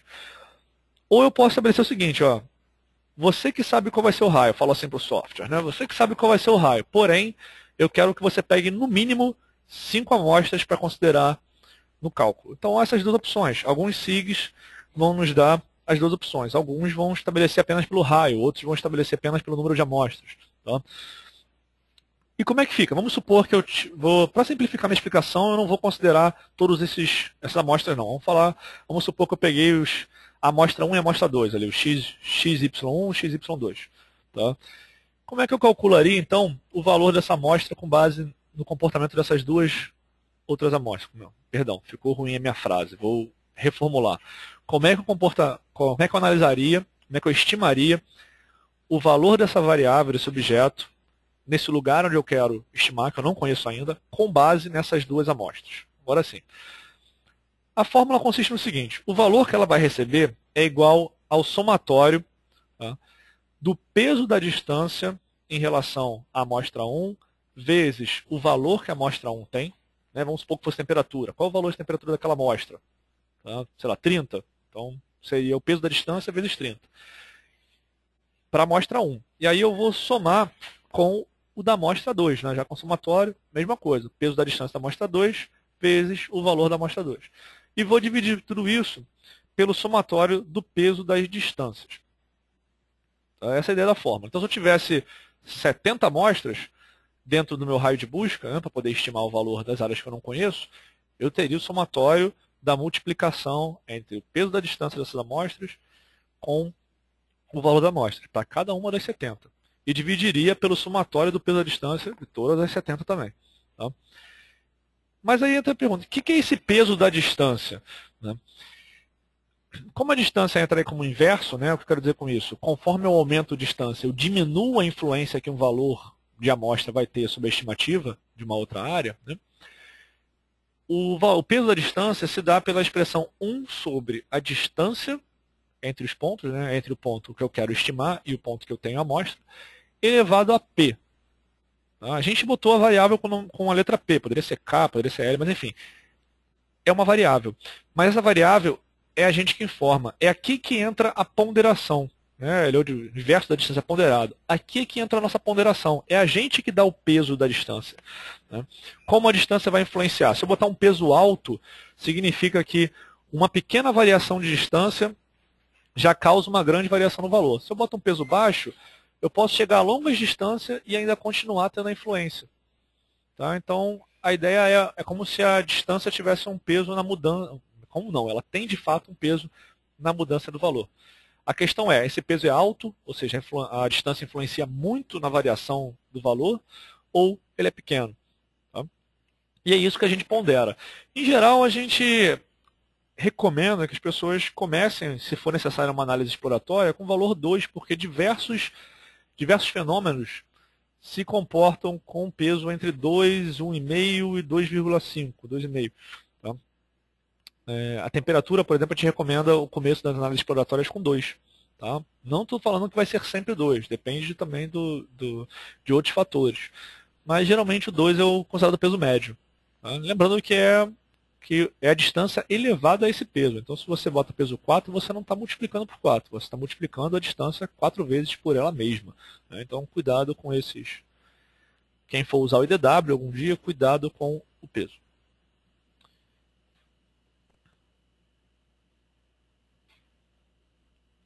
E o resultado do IDW, tá, em 99,9% dos casos, vai ser representado de maneira matricial, tá, a partir do conceito de tesselação.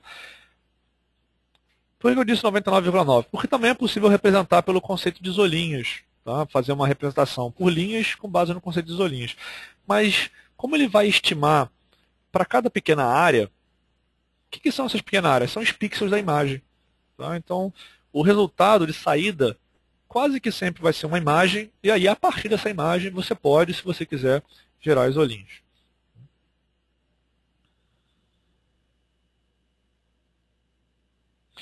Eu vou finalizar essa discussão dos métodos, e aí eu respondo as perguntas, tá? Só para a gente não cortar aqui no meio essa parte.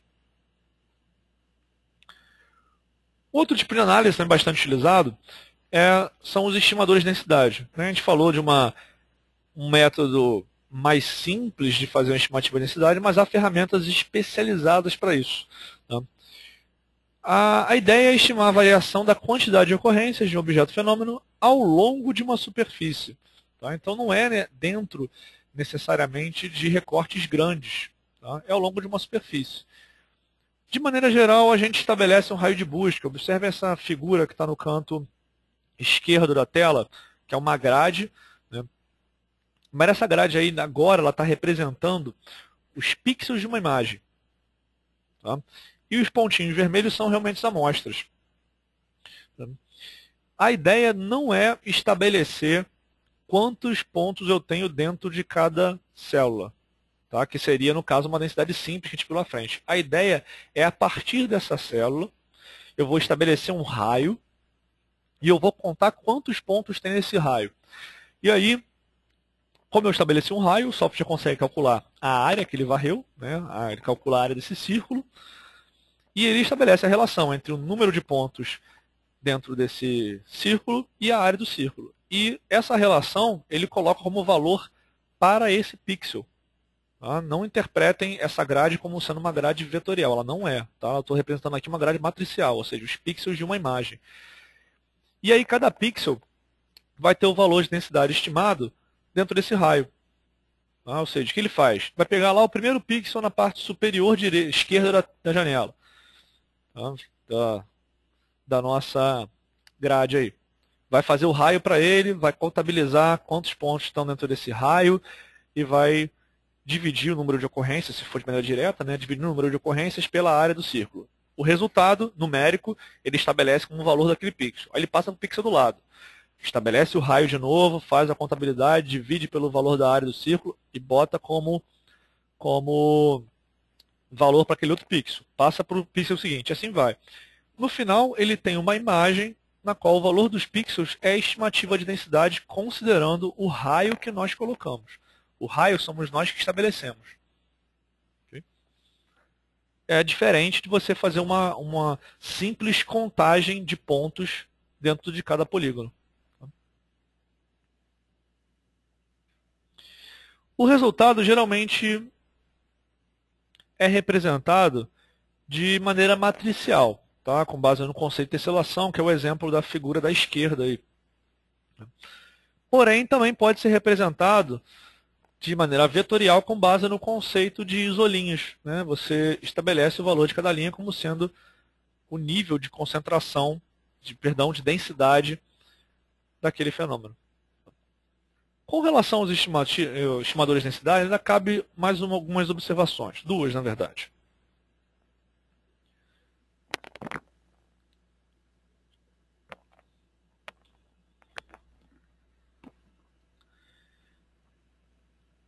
É possível trabalhar com dados nos quais temos mais de uma ocorrência no mesmo ponto de amostra. Tá? A gente utilizaria um campo na tabela de atributos anexado ao nosso dado espacial para poder estabelecer isso. Vou dar um exemplo prático de uma situação com a qual eu já lidei. Tá? Uma colega pesquisadora estava fazendo um trabalho no qual ela estava analisando a ocorrência de bromélias em árvores na zona sul, num pedaço da zona sul do município do Rio de Janeiro. E acontecia, a contagem dela era de indivíduos, né? Ou seja, número de bromélias. Porém, quando ela marcava o ponto com o GPS para identificar a localização da amostra, ela marcava o ponto relacionado à localização da árvore. E aí ela contava quantas bromélias tinha naquela árvore e dava a informação. Ponto A, sei lá, 5. Ponto B, 30.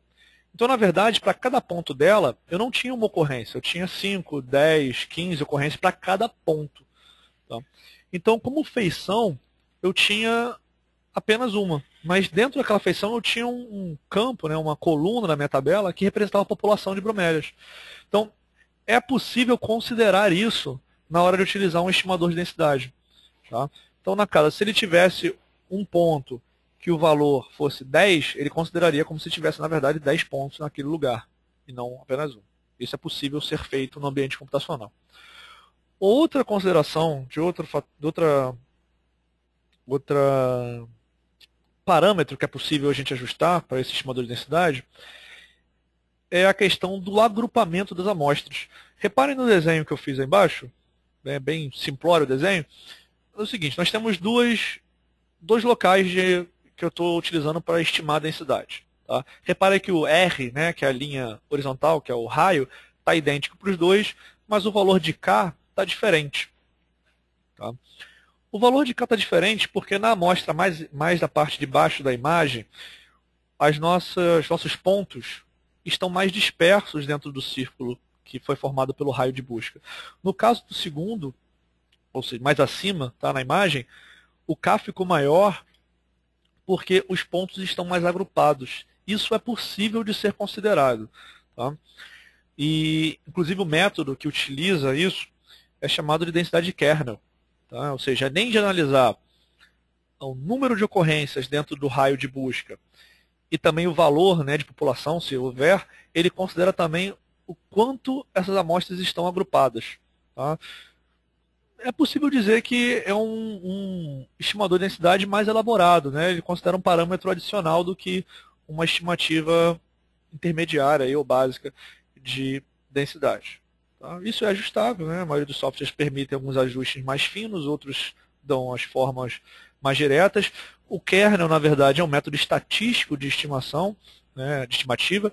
Ele é não paramétrico, ou seja, a gente não entra com os parâmetros. No caso do ambiente espacial, a gente entra apenas com o parâmetro de raio, mas há alguns métodos propostos. Tem o gaussiano, tem o quártico, enfim, tem alguns métodos propostos diferentes. Tá? Aí a gente entraria já em estatística um pouco mais elaborada, não é o nosso objetivo nesse seminário, mas há alguns métodos diferentes propostos para estimar o kernel. Mas a base conceitual é a mesma. O que muda é a forma como eles vão tratar estatisticamente as amostras. Tá? Mas o princípio de ter um raio de busca, de dar um peso maior à densidade quando a localização das amostras está mais agrupado, permanecem independente do método de kernel.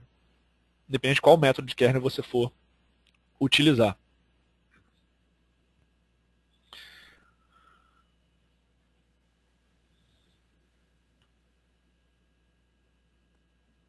Um outro método de análise espacial, também bastante utilizado, tá, é o método de classificação de imagens. Né? Em geral, as imagens de sensoriamento remoto, orbital, mas também pode ser realizado com outros tipos de imagem, tá? A classificação. Mas ele é bastante utilizado, por exemplo, para estabelecer classes de uso e cobertura, áreas de concentração de elementos, né, minerais, por exemplo, estruturas geológicas, enfim. Ele consiste em você agrupar os objetos da imagem, né, a partir do comportamento que eles têm em relação à radiação eletromagnética ou outro tipo de radiação, outro tipo de energia que você tiver medido, ou algum outro comportamento. Mas, em geral, 90% dos casos a gente trabalha sobre a radiação eletromagnética. Tá? Seja dentro da faixa do visível e do infravermelho, seja dentro das micro-ondas, enfim.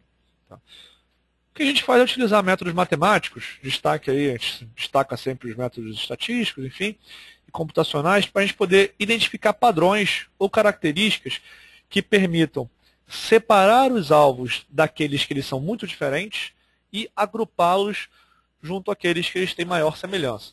Obviamente, esses parâmetros de semelhança e diferença, a maioria dos classificadores permitem que a gente ajuste. Tá? Deixa eu mudar de slide.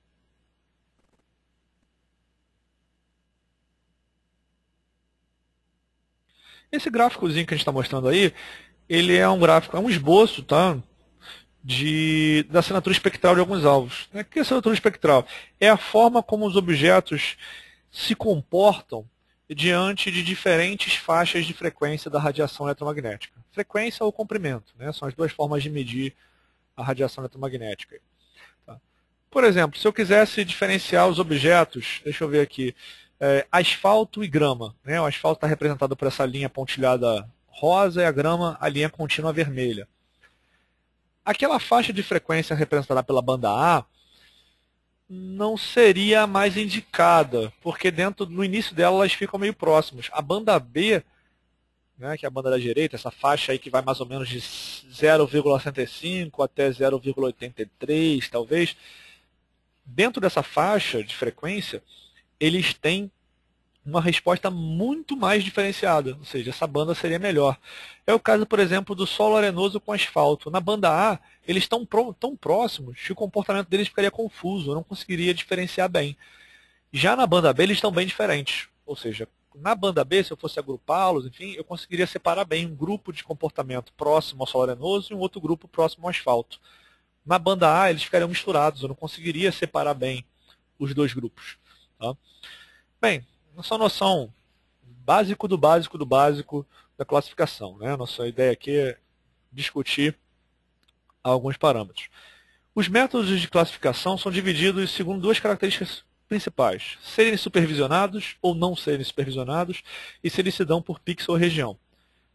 Aqueles que são supervisionados requerem amostras e também os parâmetros. Né? O que é uma variação suficiente na reflexão para que eu fale que os objetos são diferentes?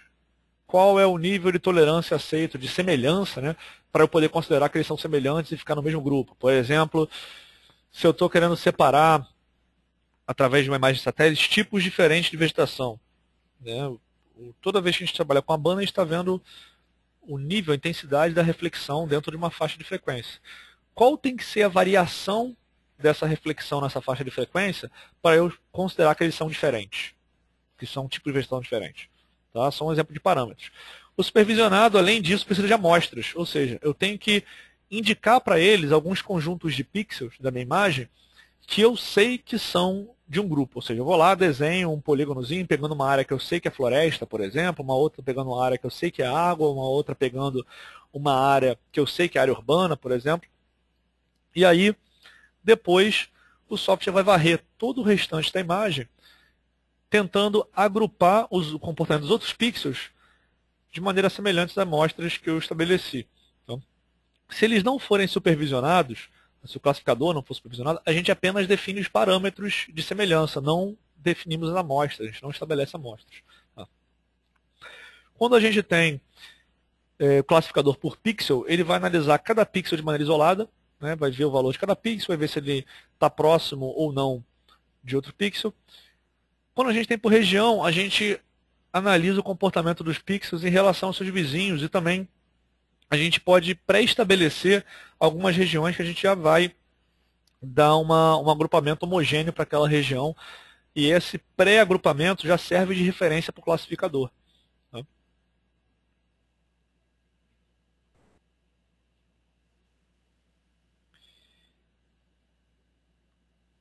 Em geral, o resultado da classificação pode ser representado tanto de maneira vetorial quanto matricial.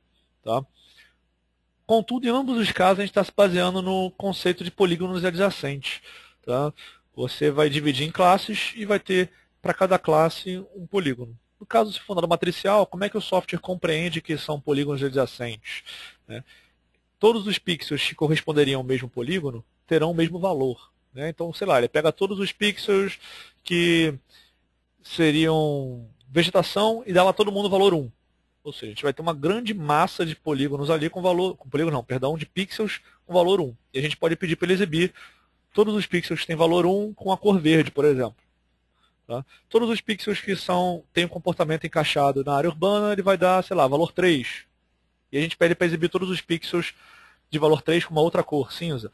Mas, geralmente, como a gente faz a classificação com base de agrupar e simplificar os dados e facilitar alguns outros tipos de análise posteriores, é muito comum que a gente passe isso por um modelo vetorial e trabalhe com polígonos vetoriais mesmo. Tá? É bastante comum esse tipo de procedimento.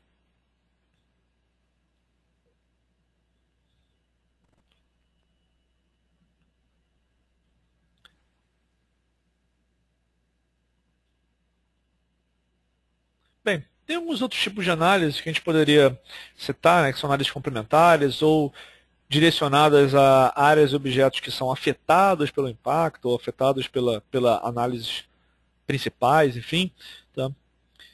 Que visam, por exemplo, analisar a distribuição espacial de áreas protegidas, aí já dando exemplo direto do uso, né, no enfoque. Né? Análises relacionadas às bacias hidrográficas, né, com base de modelos numéricos de terreno, com base na drenagem, enfim. Outros tipos de análise realizados sobre modelos de rede, por exemplo, a migração de espécies, fluxos populacionais em geral, os fluxos energéticos, enfim, fluxos de fluidos também, por que não? Enfim, as possibilidades são amplas e muitas vezes as limitações se dão em função da opção pelo método mais adequado, tá? E também das variáveis que são envolvidas de maneira relevante. Por que de maneira relevante? Porque, como a gente comentou antes, no ambiente natural, né, as possibilidade de identificar variáveis que têm alguma influência é muito vasto. Então a gente tem que identificar quais são as relevantes para o nosso modelo. Na prática, quando a gente está fazendo uma análise espacial, a gente está elaborando um modelo de como é esperado o comportamento daquele objeto, daquele fenômeno. Né? Não é à toa que muitos resultados de análise espacial nos dão modelos numéricos de terreno.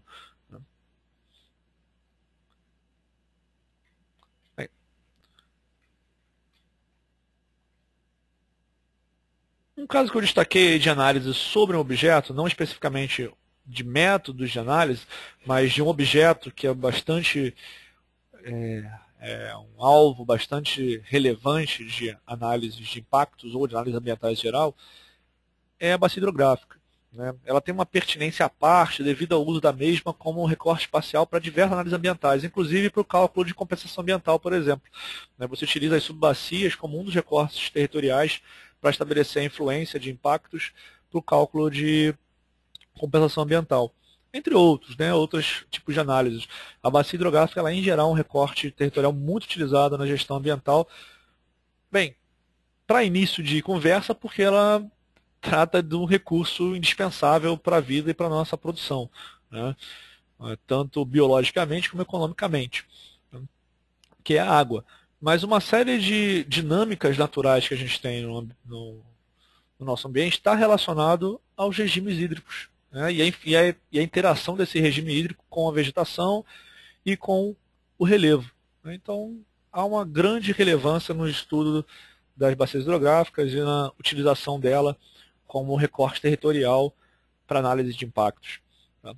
E diversas análises podem ser realizadas sobre elas, com base principalmente em modelos de estado de terreno ou de elevação, né, o MDT, modelo de estado de terreno, ou MDE, modelo de estado de elevação, gerando outros modelos numéricos, por exemplo, como mapas da direção do escoamento, mapas de acúmulo de fluxos, extração de canais de drenagem, perene e intermitente, né? Tudo isso pode ser utilizado na análise do impacto ambiental sobre os recursos hídricos, mas também sobre o solo. Né? Se você tem mapas de direção do escoamento superficial, você sabe para onde serão levados os efluentes, ou enfim, qualquer tipo de material que possa ser dissolvido em fluido ou carregado pela erosão,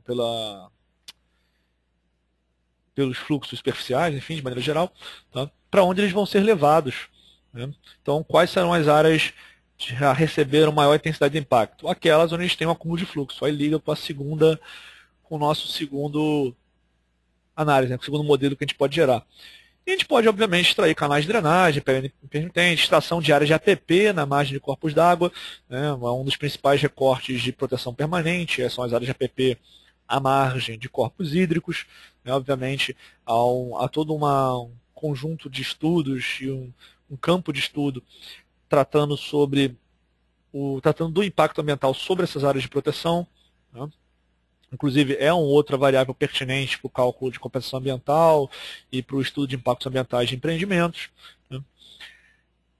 É possível extrair dados de atividade. A atividade está diretamente relacionada a uma série de fatores, como risco ambiental, a população, por exemplo, de deslizamentos. Né? Para dar um exemplo aí bastante relevante aqui para a região do Rio de Janeiro também, né? A questão dos deslizamentos e encostas, a atividade está diretamente associada a esse risco ambiental à população, mas também está relacionado à perda de solo, empreendimentos agrícolas, está relacionado também à velocidade do escoamento de um efluente, de um fluido poluidor estabelecido sobre uma área, e por aí vai. Né? Valores de circularidade, compacidade, rugosidade, densidade da drenagem, tudo isso vai influenciar não apenas no comportamento dos impactos sobre a bacia, mas no próprio manejo desses recursos naturais, né? Que muitas vezes é relevante para diversas análises dentro das áreas ambientais.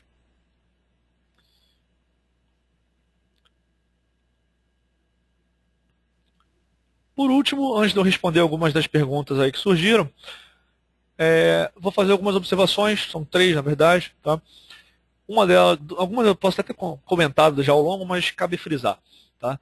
Toda análise de dados depende da organização, do volume dos dados, da consistência dos seus dados, ou seja, a confiabilidade que você tem neles e no método de obtenção desses dados, e da densidade da amostragem de dados. Tá? Então, o que eu quero dizer com isso? A sua análise espacial, seja ela de impacto ambiental, seja qualquer outro tipo, vai depender desses parâmetros, dessas características. Tá? A confiabilidade do modelo, ou seja, a diminuição da margem de erro desse modelo, tá? Vai estar relacionada a essas características. E, como todo modelo, as análises espaciais que resultam em modelos numéricos são estimativas, com um grau de assertividade limitado. É importante que todo modelo seja validado. Né? Como o resultado de muitas análises espaciais é um modelo, é importante que se valide. E há diversas formas de validar. A mais comum é você ir a campo e verificar o comportamento estimado para aquela área do seu modelo com o comportamento real. A outra forma é você ter, por exemplo, uma massa muito grande de dados. Isso é bastante relevante quando você trabalha com dados pontuais para fazer interpolação, por exemplo, do IDW. Você pode não utilizar todas as suas amostras para a interpolação. Você deixa algumas separadas para depois comparar o valor estimado com o valor da amostra naquela área. Né? E aí você é como se você tivesse, como não, de fato você tem um grupo controle, né, para fazer a validação dentro do laboratório. Então é importante quando você vai elaborar a sua metodologia de pesquisa que você pense se haverá viabilidade de realizar um novo campo, por exemplo. Às vezes os campos são em áreas de difícil acesso, né, ou são muito caros, e aí é mais interessante que você aproveite para levantar o máximo possível de dados de uma única vez, uma grande massa, além do que você vai precisar para interpolação, por exemplo, né, para deixar alguma certa quantidade para poder fazer a validação no modelo. Né. Outra opção, como eu já disse antes, é ir no terreno e validar realmente por dados obtidos a posteriori em campo. E outro ponto que eu acredito que para a maioria é chovendo molhado, mas como a gente às vezes tem um público que está vindo para essa área agora, né, é importante frisar. É uma questão até de responsabilidade ao passar esse tipo de conhecimento.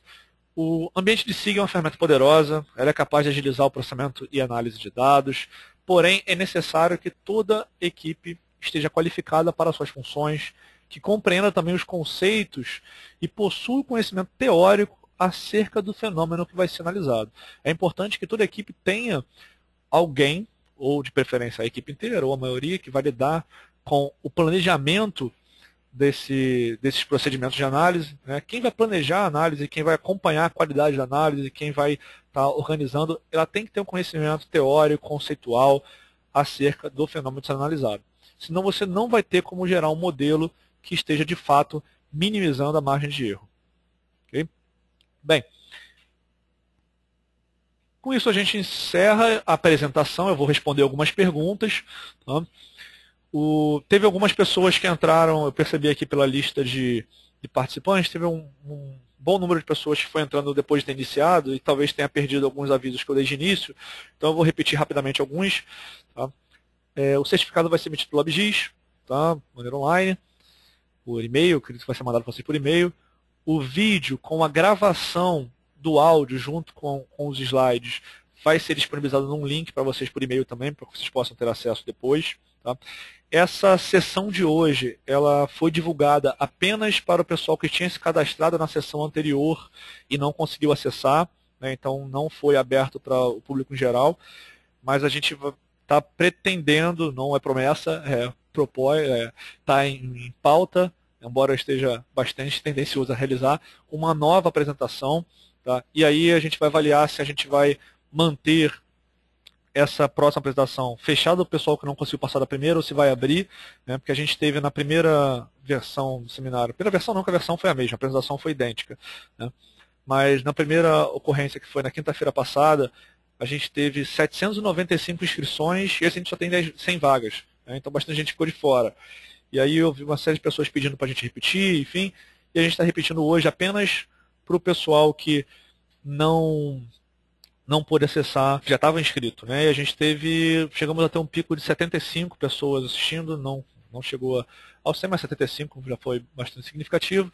Então como a gente disponibilizou o de hoje para quem não conseguiu assistir o anterior, tá? A gente vai abrir novamente ao público geral a próxima. É bem provável que a gente faça dessa maneira. Tá? Então, só para ficar o aviso, se algum colega de vocês, ou a gente esteja interessado ou não puder. E fica também um aviso para os próximos webinars do LabGIS, a limitação é em número de acessos, né? Então vocês podem se organizar em grupos, sei lá, chama os seus colegas de trabalho que também atuam na mesma área, que também tem um interesse coletivo, assiste todo mundo no mesmo computador, bota uma tela grande lá e assiste todo mundo, né? Vamos socializar o acesso ao webinar. A gente tem uma limitação, que é uma limitação infraestrutural, né? Uma limitação estrutural a 100 acessos. Tá? Bem, então eu vou responder algumas perguntas. Antes de mais nada, deixa eu agradecer, as pessoas já estão... algumas pessoas estão dando os parabéns, agradecendo pela iniciativa do LabGIS. Tá? Agradeço aí. Mas deixa eu dar uma lida em algumas perguntas, agradeço de coração a resposta do pessoal, o feedback positivo. Eu vou dar uma lida em algumas perguntas, surgiram algumas ao longo dessa apresentação. Eu vou selecionar algumas para a gente não estourar nosso tanto tempo, que já passamos bastante. Tá? Deixa eu dar uma lida aqui.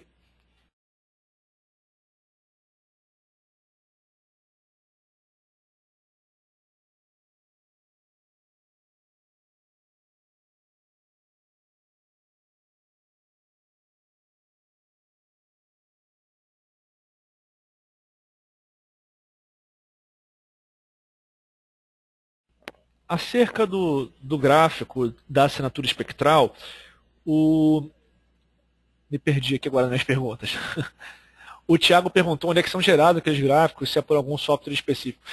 Aquele gráfico é gerado com base no estudo, né, da comparação do comportamento desses objetos em diferentes faixas de frequência, né? Os sensores remotos, eles costumam ter várias bandas, né, embora alguns tenham poucas, outros tenham muito mais. Os hiperespectrais podem ter centenas de bandas, mas analisa-se o comportamento de alguns objetos, de alguns fenômenos dentro de algumas bandas, e você monta esse gráfico. Tá? As pessoas têm, para alguns ele já existe pronto, para outros objetos não. Mas nem sempre é necessário que você tenha esse gráfico em mãos, porque você pode, dentro do ambiente de SIG, fazer o que a gente chama de composição. Dentro do ambiente de SIG, que também permite, obviamente, o processamento digital de imagens, você pode executar o procedimento que a gente chama de composição de imagens. Você pega 3 bandas, tá? Pode ser uma banda que uma corresponda à faixa do verde visível, por exemplo, né, o que nossos olhos interpretam como verde, uma outra que esteja na faixa de frequência do infravermelho, uma outra, sei lá, no azul, e você dá uma cor para cada uma dessas bandas. Dá uma cor verde para uma cor azul para outra, cor vermelho para outra.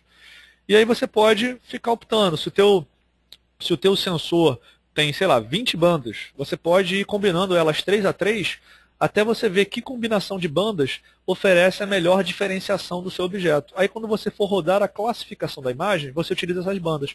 Aí você vai ter certeza que com aquelas bandas os seus objetos estão bem diferentes. Tá? Em geral, esse processo de composição de imagem, de analisar o comportamento das bandas através da composição, é um processo pré-classificatório. Antes de executar a classificação, a gente costuma executar a composição de bandas. A gente, obviamente tem outros, né? Corrigir o georreferenciamento, aplicar filtros, verificar a ortorretificação, aplicar o contraste, o espalhamento da distribuição do nível de cinza, enfim, tem uma série deles. Mas talvez o que substitui o conhecimento aí, em boa parte dos casos, da assinatura espectral do alvo, né, é você poder combinar aí nessa composição de bandas as diferentes bandas do seu sensor e avaliar em quais bandas que os seus objetos se diferenciam melhor. Inclusive você pode também pedir para visualizar não necessariamente 3, você pode pedir uma de cada vez, 2 por vez, ou fazer a composição RGB usando as 3. Deixa eu ver uma outra pergunta aqui interessante. Bem, novamente perguntaram se vai ter acesso ao PPT dessa palestra. Essa palestra eu nem elaborei em PPT, ela foi elaborada com o uso da ferramenta online Prezi para apresentação, tá, com a ferramenta gratuita para montagem de apresentações. A gente vai disponibilizar o vídeo, tá, que aí vocês vão ter a apresentação sendo passada e a minha narração acerca dos conteúdos. Tá. Prezados, tiveram algumas outras perguntas. Não sei que eu já respondi acerca da área de influência dos polígonos. O Maurício deu uma colaboração aí falando que é possível fazer o monitoramento de macrófitas emersas e flutuantes através da análise de imagens. Obrigado aí pela colaboração.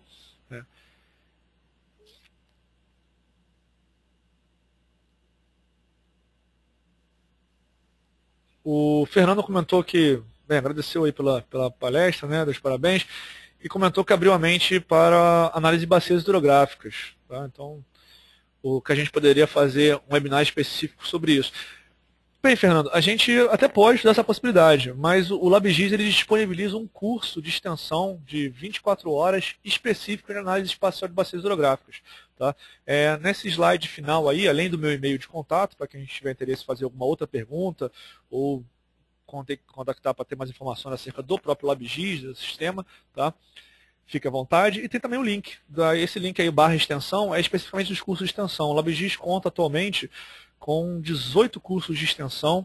Inclusive a gente está, 17 ou 18, não lembro agora de cor, a gente está com 17, 18 ou 19, acho que está com 19 nesse momento, porque a gente está lançando agora, está com as primeiras turmas abertas, inclusive um curso que foi montado recentemente pela gente, que é o curso de ferramentas de SIG aplicado ao licenciamento ambiental. É um curso inédito do LabGIS, a primeira turma vai ser agora logo depois do Carnaval.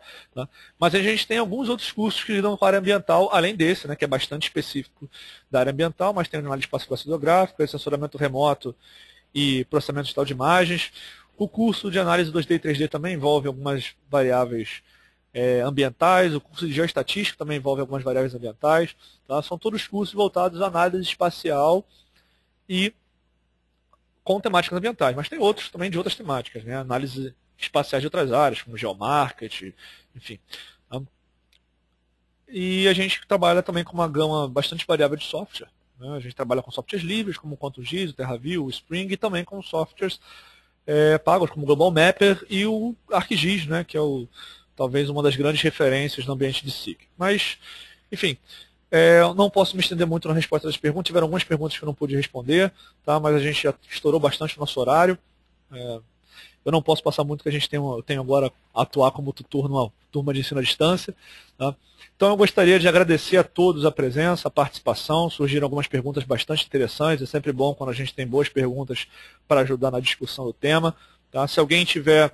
Eu não pude responder todas as perguntas, então se alguém tiver interesse de enviar a pergunta por e-mail, farei o possível para responder. Obviamente, não sou especialista em 100% das áreas, mas farei o possível para responder.